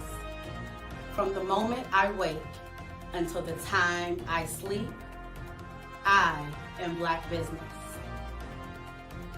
I am Black business. Are you Black business? I am Black business. Do you support Black businesses? I support Black business because I am Black business. Black Business Expo, one of the largest business showcases in the history of Black America in North Carolina. Sign up today at www.blackbusinessexpousa.com or call 919-380-9090. I am Black business. I am Black business. From the moment I wake until the time I sleep, I am Black business. I am Black business. Are you Black business? I am Black business. Do you support Black businesses? I support Black business because I am Black business. Black Business Expo, one of the largest business showcases in the history of Black America in North Carolina. Sign up today at www.blackbusinessexpousa.com or call 919-380-9090. I am Black business. I am Black business. From the moment I wake until the time I sleep, I am Black business. I am Black business. Are you Black business? I am Black business. Do you support Black businesses? I support Black business because I am Black business. Black Business Expo, one of the largest business showcases in the history of Black America in North Carolina. Sign up today at www.blackbusinessexpousa.com or call 919-380-9090. I am Black business. I am Black business.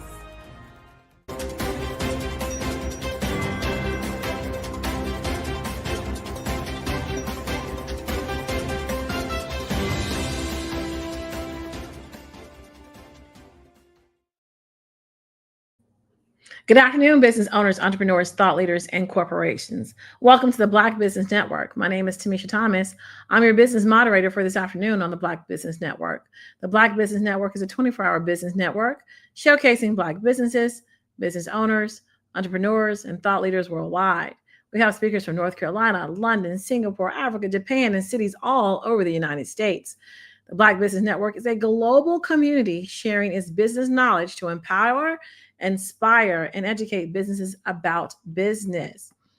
Today in the studios, we have Dr. Dewan Roundtree. She is an accomplished CEO of Roundtree Training and Consulting with a wide range of professional certifications and qualifications. Dr. Roundtree is a senior certified professional with the Society of Human Resource Management, a certified leadership coach, trainer and speaker with the John Maxwell team, and a certified DISC trainer and consultant. Her passion for helping others has inspired her to teach and conduct workshops on personal and professional development topics, providing individuals with the skills and knowledge needed to achieve their goals. As an award-winning author of her newly released book, Leading from Within, a faith-based perspective on leadership and beyond the boardroom, learn how to play and win the game of corporate politics. Dr. Roundtree's proven methods will enhance your untapped personal abilities and improve your company's bottom line. Her educational background is impressive, with a Doctor of Ministry degree from South University, a doctorate of Business Administration degree from Wilmington University, and MS degree in Professional Leadership with a concentration in Training and Development, and a BS degree in Business Management from Carlow University. Dr. Roundtree has held numerous top-level faculty and administrative positions in several academic institutions, with additional responsibilities in curriculum development. She was a highly regarded, successful pharmaceutical sales consultant and was recognized as one of the top 2 performers in the nation for her company. Her extensive involvement in the community is truly remarkable. She holds positions on the boards of the Black Chamber of Commerce in Palm Beach City, Genesis Community Health Center, ICABA's Founders Advisory Network, IFAN, and the Palm Beach County Office of Equal Business Opportunity, OEBO. Moreover, she holds the title of Chamber Member and Second VP of Operations at the Alpha Kappa Alpha Sorority. We are pleased to welcome Dr. Roundtree today.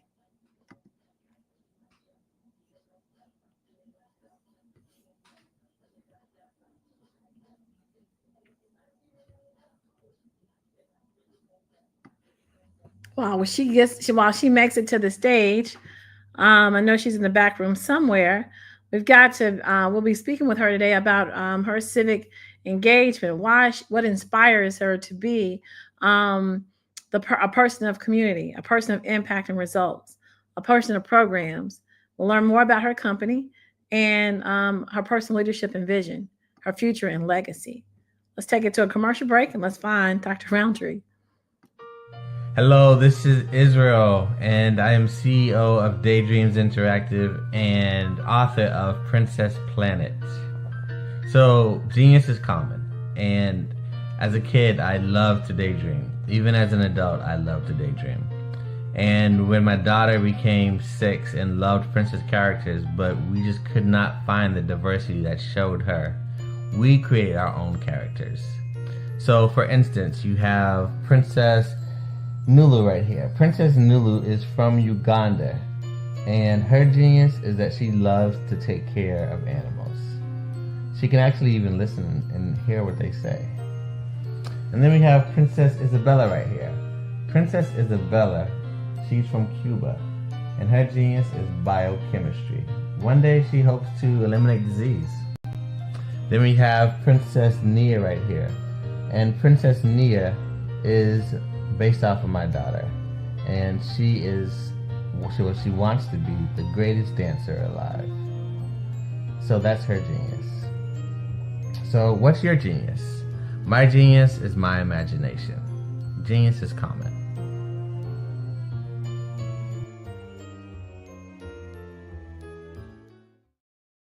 The mouse. Hold on, I'm live on talking to you right now. Hold on, I don't know what this is. Hold on.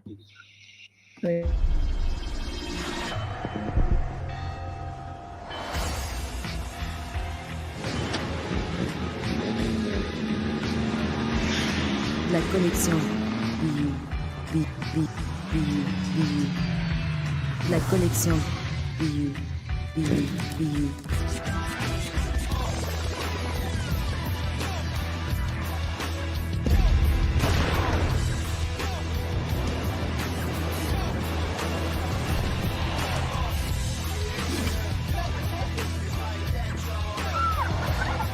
In a world obsessed with the cult of celebrity,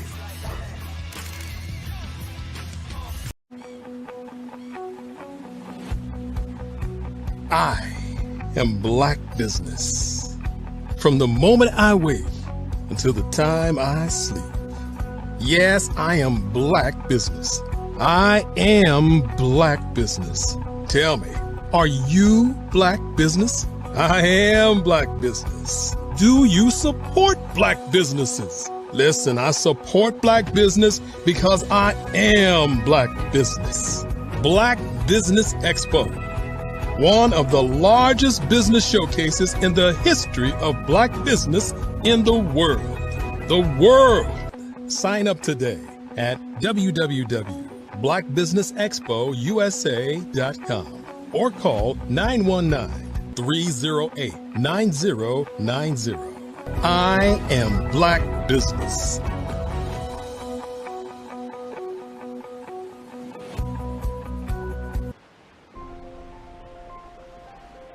What if you could build your own city? A place where every child can find nurturing people to help them achieve their full potential. A place where every adult can access job training support, where health education is abundant, where social justice ruled the land. A place without limitations. Welcome. You have arrived at STEM City USA. It is what every city should be.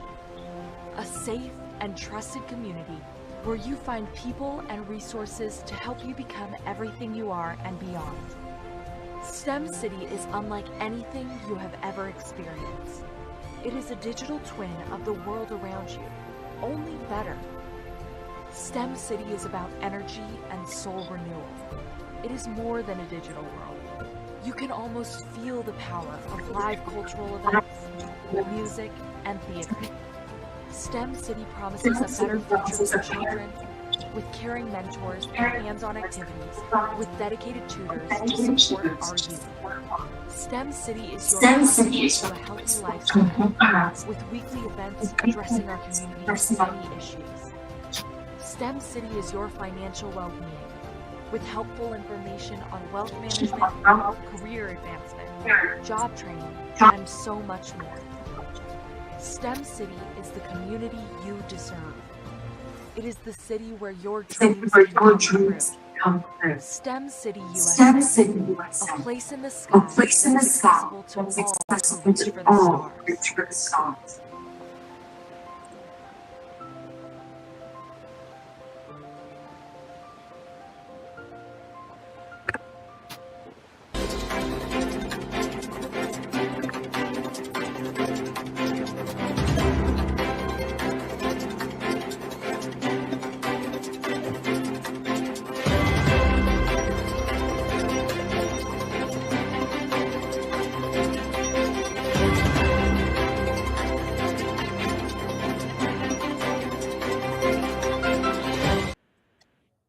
So we're back. Black Business Network.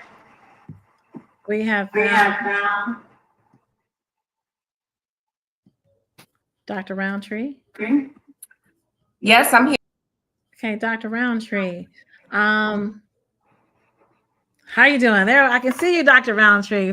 Hey, it's the magic of television. Sometimes we have the technical issues. We've read a lot about you. So tell us, what inspires you to be writing books, to consult, to serve your community? Who is Dr. Roundtree? Where did this phenomenal woman come from? Tell us a little bit about your background. Okay, thank you, Tamisha. So nice to be here again with you and the Black Business Olympics and Dr. Eric Kelly.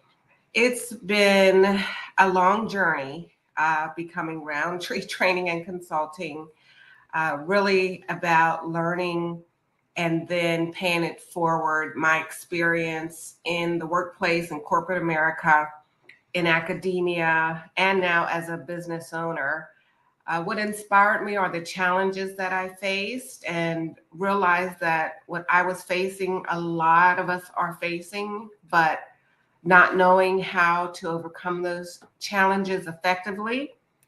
And that really inspired me based on my own journey, because I entered the workforce right out of high school and was not prepared for the culture, wasn't prepared for what was expected of me. And I felt like someone needed to teach, to train. And of course, I went back to school and got 4 degrees, as you know. My undergrad is in business management, and my master's is in professional leadership, both from Carlow University. And when I was getting my master's degree at Carlow, I knew I wanted to do what I'm doing today, which is to go into for-profit, nonprofit, faith-based organizations, academia, wherever there are employees and leaders who want to improve their communication skills, their emotional intelligence, their self-awareness, and to be more effective in managing their employees and being more productive. That is what I do. I'm certified with Dr. John Maxwell's team, which really just helped me to structure my business in an effective way. And I am SHRM certified, a senior certified professional, which really honed my skills in human resources so that I could also support human resource organizations and their departments. And I was a previous academic program director and business professor at South University for 6 years, teaching both grad and undergraduate business courses. And prior to that, I was an adjunct professor at Lincoln University in Philadelphia, the first HBCU. Yes, and then they inspired me to go back and get my doctorate degree in business administration, which I did, and eventually became a full-time professor before relocating to Florida. So what I'm doing today, it's just phenomenal what I get to do. I support individuals one-on-one with one-on-one coaching. I have a group coaching program, an executive coaching program for women of color. And I truly love supporting our community. I'm a board member for the Black Chamber of Commerce here in Palm Beach County and a board member for Genesis Community Health. I was supporting a lot of different organizations in the recent past and decided I needed to pull back because I was just getting burnt out and needed to focus more on growing my business. And so that's what brings me here to the show. Okay, so tell me, what are some challenges that you find that young people face? Because you said coming out of college and you face some challenges. What were some of the challenges that you faced that said, I might need to re-examine this specifically? What are some of the things that new people, because, we're taught to go to school, get that degree. You got degree, African-Americans everywhere. So right. That's so true. What does that mean? Once you get that degree, what did you say that was like, okay, it sounds like you had an aha moment there. What was that? Well, what I found is from a cultural standpoint, we're not prepared. We're not taught the professionalism, the business etiquette. We're not taught those interpersonal dynamics and skills that are needed to not only get the position, but once you do go through that interview process successfully, now what's expected from a behavioral standpoint.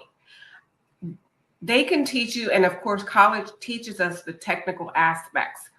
And at a high level, it may go into some of the interpersonal dynamics and business etiquette. But what I found, even getting all of the degrees, it wasn't a deep dive. And because every workplace has its own unique culture, I believed that there was nothing available for me to learn other than the hard way. Of course, you go through your orientation and you have to do that. But it was surface level. And what I mean is, what you find in the workplace, I don't care where you are, is that it's all about the relationships you build. And what I had experienced and what I saw most people experience, no matter what level they were in, they had these challenges with other personalities, how to communicate effectively with them, how to get along with them in a professional manner without losing their mind, if you will, but also being very intentional and even strategic, because if you're promoted, it's because someone knows you, likes you, and trusts you. And it doesn't matter how many degrees you have. If you come to work and let's say you have personal issues, which everyone does, but you don't know how to isolate that personal dynamic from your life, you bring baggage into the workplace. And who suffers for it? Your coworkers, because you're mad, you're unhappy about something that happened in your personal life, and you don't know how to separate yourself emotionally. So emotional intelligence and self-regulation and self-awareness are so key to the workplace. And no one taught me. Everyone I talked to for some support or advice, they were dealing with it too. They were great sounding boards. They were great listeners. They could relate and we could all discuss it together. But the solutions on how to effectively deal with these personality dynamics and interpersonal relationships and your communication skills and emotional intelligence and self-regulation, that was nowhere to be found.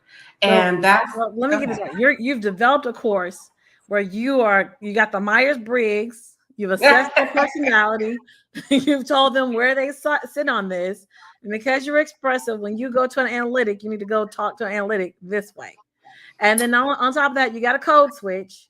So, you got to be able to say, okay, pick up those hot button words. Oh, fabulous. Oh my God. So we got Myers-Briggs. We got code switching here. Sounds like we got some emotional intelligence. So you understand nobody is facing the challenges I'm facing. So let me put that at the door. Code switch, understand the personality, move strategically, not things based upon your performance to get where you need to go in the end game. Yeah, and it's the DISC. I use the DISC assessment. I like the Myers-Briggs as well. Okay. But for practicality purposes and my experience, I've taken the Myers-Briggs. But for me, the DISC assessment is there's a lot more clarity for me, very practical. And to your point, absolutely. When I go into organizations or when I'm coaching one-on-one or in a group, foundationally, it's all about understanding who you are, your own self-awareness. And so when you do these DISC assessments, it's nice to read them. But if you don't know how to practically integrate them into the workplace when you show up, what does this mean? It sounds like your strategy, because you got to come in with a strategy. See, I can't do it. I tried. I got to start my own business. I just can't do it. But you know what? But hold on, my sister though, she tells me all the time. She tells me all the time that this is your problem. I'm like, no, it's not my problem because I'm not trying to. I did it for a job one time. I was a school teacher. I blew my hair out because I knew I got to blow my hair out. I was wearing natural at the time. When I went in, they were like, "Oh my gosh, Tamisha, your hair is so wonderful," and just smiling. Don't want to say too much, because it was natural 2 days ago.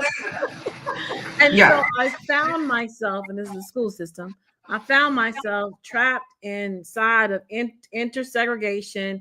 And so the system was like, okay, I can't do this. So I just kind of exit stage left.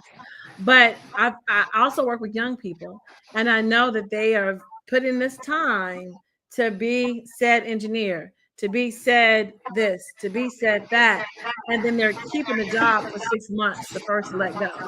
And that's because they don't have the skill set that you are speaking of. So how do you deliver this to young people or recent grads? And what is their response to hearing soft skills, to hearing strategy, to hearing the release of baggage to be able to stay in the corporate world? Yeah. Well, you know what, Tamisha, let me just say, now I've been a full-time entrepreneur, I've always been an entrepreneur since I've been working, always doing what I'm doing today on the side. But I must admit, even as a full-time entrepreneur, you still have to learn these skills. Why?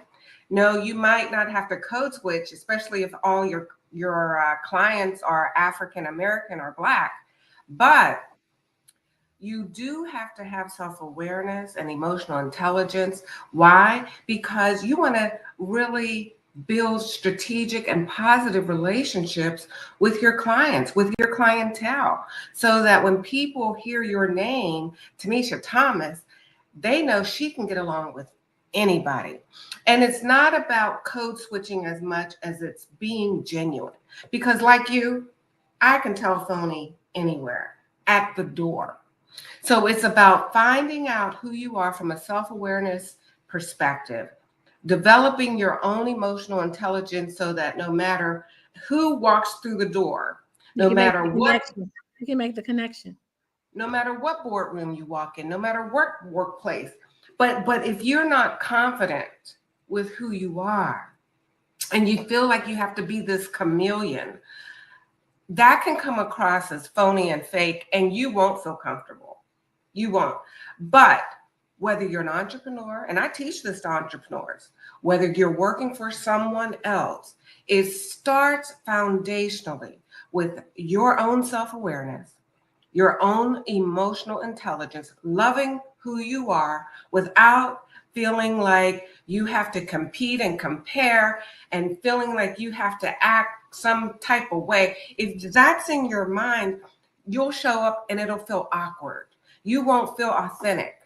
And what I teach is about knowing who you are authentically and showing up confidently that, hey, this is me, like it or not, but I'm showing up and I have something to bring to the table. Now, if you want it, here it is. And if you don't, that's okay too, because I'm not for everyone. And you have to be okay with that. And even for the young people at a young age, I go to high schools, I do career days, I go to colleges, and I even teach the professors and the teachers. This is foundational. It's about emotional intelligence. So you're not trying to break the spirit of your children, trying to coerce them to be like you. It's about understanding and accepting who you are so you can understand and accept others. And when you stop trying to change others and you accept them because you know who you are, you like who you are, you accept who you are, and you know how to adjust to the climate and the culture no matter where it is, then you come across as this breath of fresh air. Yes, amazing. People enjoy, they can chill. They don't have to put on airs. They don't have to put on defenses. I had this wonderful conversation just this past week. A client of mine came into town and I'm going to be doing some training for their organization in another city. Came to town and we knew each other surface wise. But by the time we finished meeting, I knew almost his whole life story. Why? Because I made him feel valued. I made him feel comfortable. And that doesn't take away anything from me. What it did, though, is solidified in him. We have the right person doing our leadership training. Because you get to be able to see. You get to be able empathy. To see. And so what are the core values driving this? I'm hearing empathy. I'm hearing authentic self. What are the core values that you're using to drive this business? It's compassion. It's kindness. And if you get right down to it, it's love. Now, and I don't mean, like respect. Love and respect. And it's not that mushy, of course, romantic love. It's honoring others, seeing their value and letting them shine. You know, I don't have to be at the front all the time. I can play the back. Okay. And when you allow people that space and give them the grace they need to be their authentic self, they do the same for you. Okay, so you're meeting people where they are. You're surveying the room for situations, understanding where you are in that space. So then you know how to be able to relate to others. Okay, absolutely. So that's a better summation than what we talked about before. So that sounds like, how did you start this business? Why did you said you've been an entrepreneur for quite some time? You said that you had this need after coming out of college. What made you say this need is a consulting business to be able to get to help people free themselves? Yes, thank you for that. So during the pandemic, the business administration department at the West Palm Beach campus of South University went online. And I felt this nudge that if I didn't do this now, it would be never, because I could have easily stayed in academia, and I'm still an adjunct professor there, but I could have stayed and, took the route of becoming more in academia. And again, not that I'm not open to other opportunities, I always am. That's just my personality. Mhm. But I felt that had I not taken that leap of faith and started my consulting business full time, I never would do it. So going through the pandemic, I knew that my heart's desire had always been to be a full-time entrepreneur, and realizing the challenges that I heard and experienced for myself every single day. I talk to people every day, and everyone I speak to are having some type of challenges in their work. It could even be in their faith-based organization or church. It doesn't matter what the organization is. People have, it could be a social organization. They're having challenges with the other members, how to communicate effectively.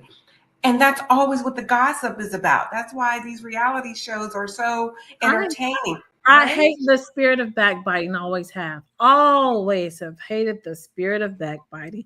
You start whispering about somebody, no, you need to take that person. I stopped that really quick.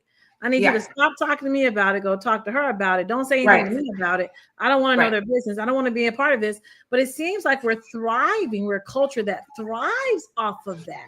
Yes, we relish it. We feel better about ourselves when we look at other people's issues. Is that what it is? Is that what it is? I think it's a part of it. It takes away our responsibility to look at ourselves. See, we get a break. We say, look at them. At least I'm not like that. Got it. But when we have to turn inward, that takes a lot of introspection and courage. When you have to face you and realize that you're not all that and a bag of chips. You are a work in progress. But I want to be better every day. I'm not perfect. Where can I, get my diamond shined so that I can be even more see-through? Because we haven't arrived, and we never will. No, oh, wow. We never will. Wow. We never will arrive. Why? That's a whole nother conversation. Oh my gosh. Yeah. But we're Isn't that what you're helping them do? Arrive though? Aren't they arriving when they understand? Achieve excellence. Excellence and perfection are not the same. It's getting better, doing our best to show up in our best selves more confidently. Okay. So what's the impact of this work? What are some of the measurable outcomes that you've had in doing this work? What are some of your success stories? Well, some of the ones I love is, number one, people are showing up more authentically, confidently, to take on greater leadership opportunities or starting their own business, finding their dream jobs, feeling more at peace with who they are. Like I said, meeting with this gentleman who is a client this weekend, we were just having a 5-10 minute conversation, and I shared some things with him. And he sat there and he said, wow, I never thought of that. And seeing those light bulbs come on for individuals who want to be their best selves, not their perfect selves, but their best selves. It's so rewarding for me. And so that's what motivates me to continue to do that, is because I see their attitude, their mindset change. I see them attaining the roles and the positions in the organizations that they work in, or I see them taking that step of faith like I did and starting their own business and thriving. And I've also seen some who maybe have a wonderful career, but they want to transition into something else. So those are the kinds of people I help and support, whether they're getting promoted, making a transition, or wanting to start their own businesses. And what role does the company play in being more inclusive in the workplace? How are you taking teams and having them work better together from a collective standpoint when they apply this training? Oh, I love that too. Well, because I utilize the DISC assessment, it provides the platform that helps them to learn how to connect and communicate more effectively, to understand why certain personalities take charge, who take initiative, who don't mince words, who are direct, or those who are like, hey, get to know me. Don't tell me what to do. Do you care about me? Or those others that, hey, I'll do whatever you want me to do. Just tell me what you need and I'm on it. And the others say, but before we do it, we got to make sure our I's are dotted and our T's are crossed, because you're not going to make me look like a fool. I don't want to be a fool. So let's make sure we have this done right. And by understanding these 4 dynamics of our personalities, and we all have them, it just depends on how we show up as far as our energy and navigating that. That's a whole workshop that I do to support teams so that they appreciate the diversity that others have when it comes to their skill set, when it comes to their communication style, and when it comes to making the whole better, because each dynamic brings something very valuable to the team. That's right. That's right. Oh, wow. So this is amazing. So you've coupled this with your civic engagement. Tell us more about why are you so civically engaged in your community? Because that's big. Thank you for asking. I believe in giving back. I believe I'm fortunate and there are so many people who are suffering. And if I can do, and whatever I can do to make our Black business owners better, to make nonprofit organizations thrive, and I can utilize my skill sets, no matter what the organization, whether it's for-profit or nonprofit or something in between, social organization, those who value what I bring to the table, I will utilize my skills to give back, to support them. And that's why I'm so civically minded, because I know people are suffering, and Black people especially.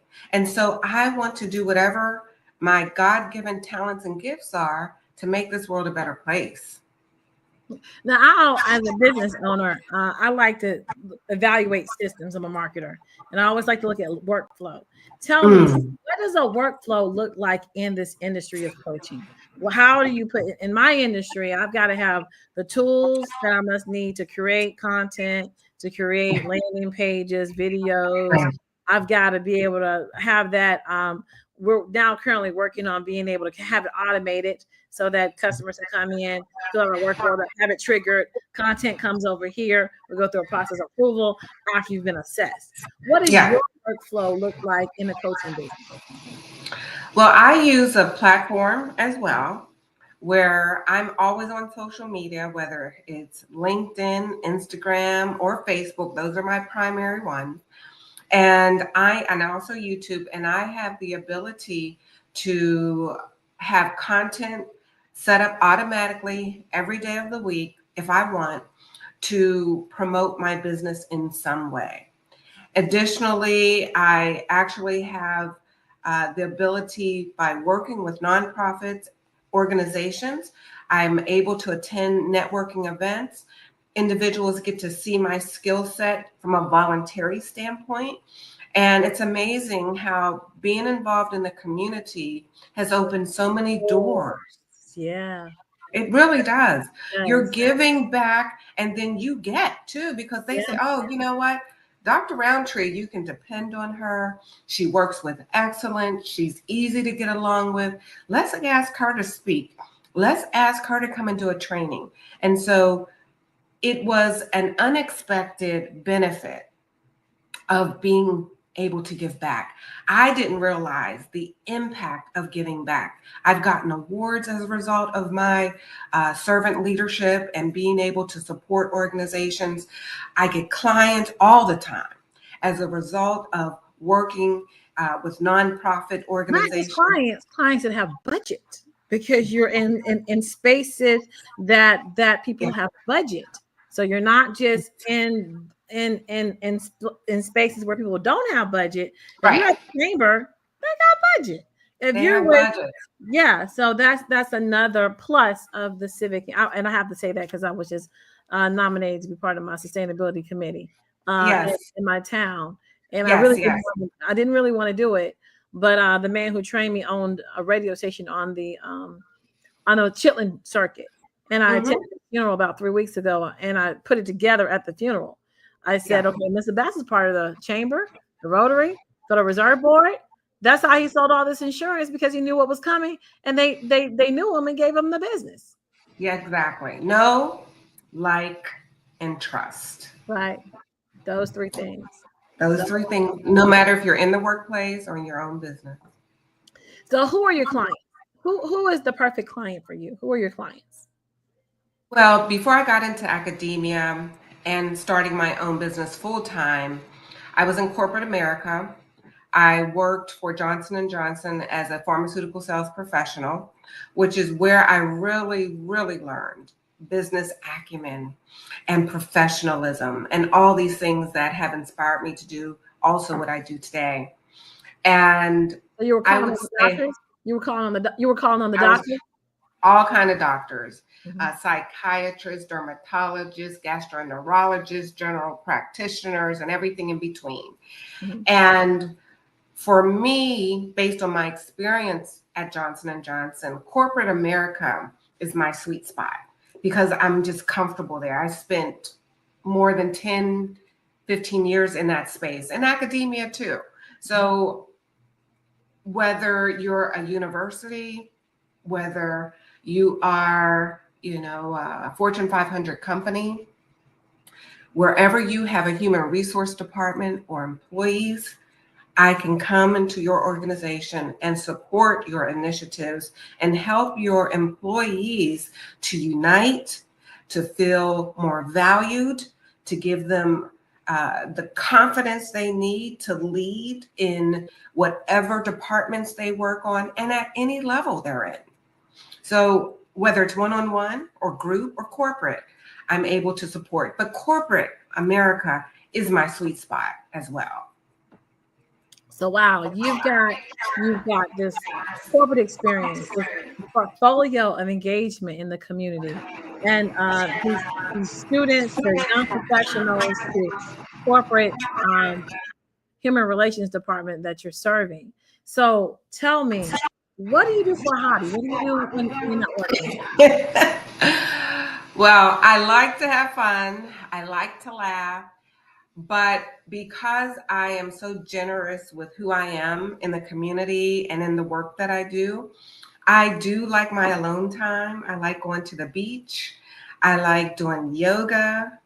I'm a vegetarian, but I'm still a foodie on the healthy side. Okay. So I like trying different restaurants that are vegetarian or vegan.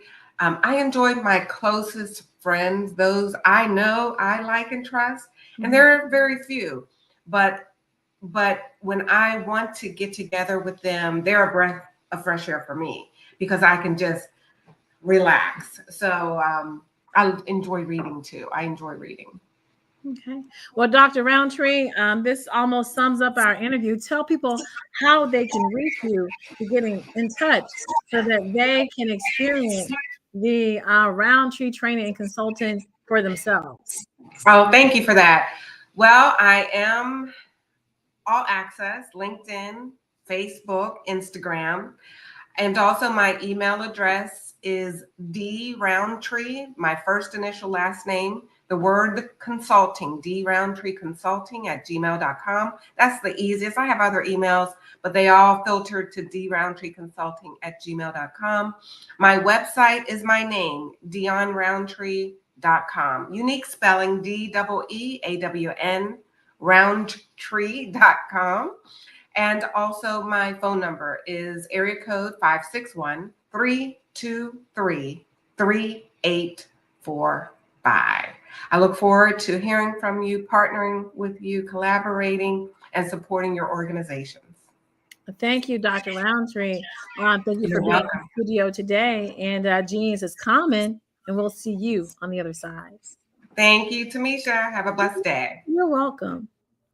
The Black Business Expo's mission is to raise funds for high school seniors going to college or K through 12 entrepreneurs. This expo is a fundraiser for students. You may go to www.blackbusinessexpousa.com to donate to the scholarship fund, or use the Cash App below, $BBXUSA, so that you can contribute to our students. Our goal is to give laptops and up to $5,000 to 10 students. Students can register online at www.blackbusinessexpo.com. www.blackbusinessexpousa.com. Every dollar counts, so we want to remind you to donate to the scholarship fund. We want to thank our Black Business Expo USA sponsors for August 2025. NC 100, Moody Capital Partners, Suede Soul, Lotus Richey Coaching and Training, Carolina, Virginia Minority Supplier Development Council, Step in Management, BHS Associates, Margie McLean Foundation Incorporated, Genius is Common, Earth Essentials, Milani Shani Global, Executive Women's Success Institute, The Quality Coaching Company, Superwoman Business Services, Creative Force Studios, Lee Entertainment, Artistic App Design, Black Business Expo USA. I want to thank you, and Genius is Coming. We'll see you on the other side.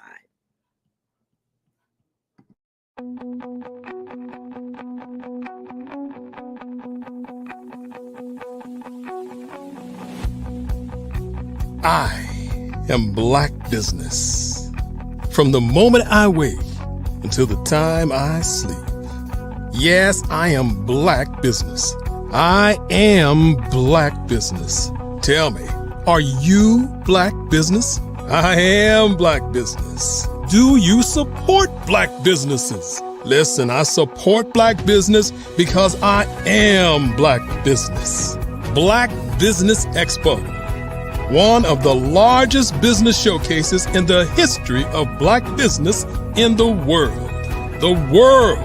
Sign up today at www.blackbusinessexpousa.com or call 919-308-9090. I am Black Business.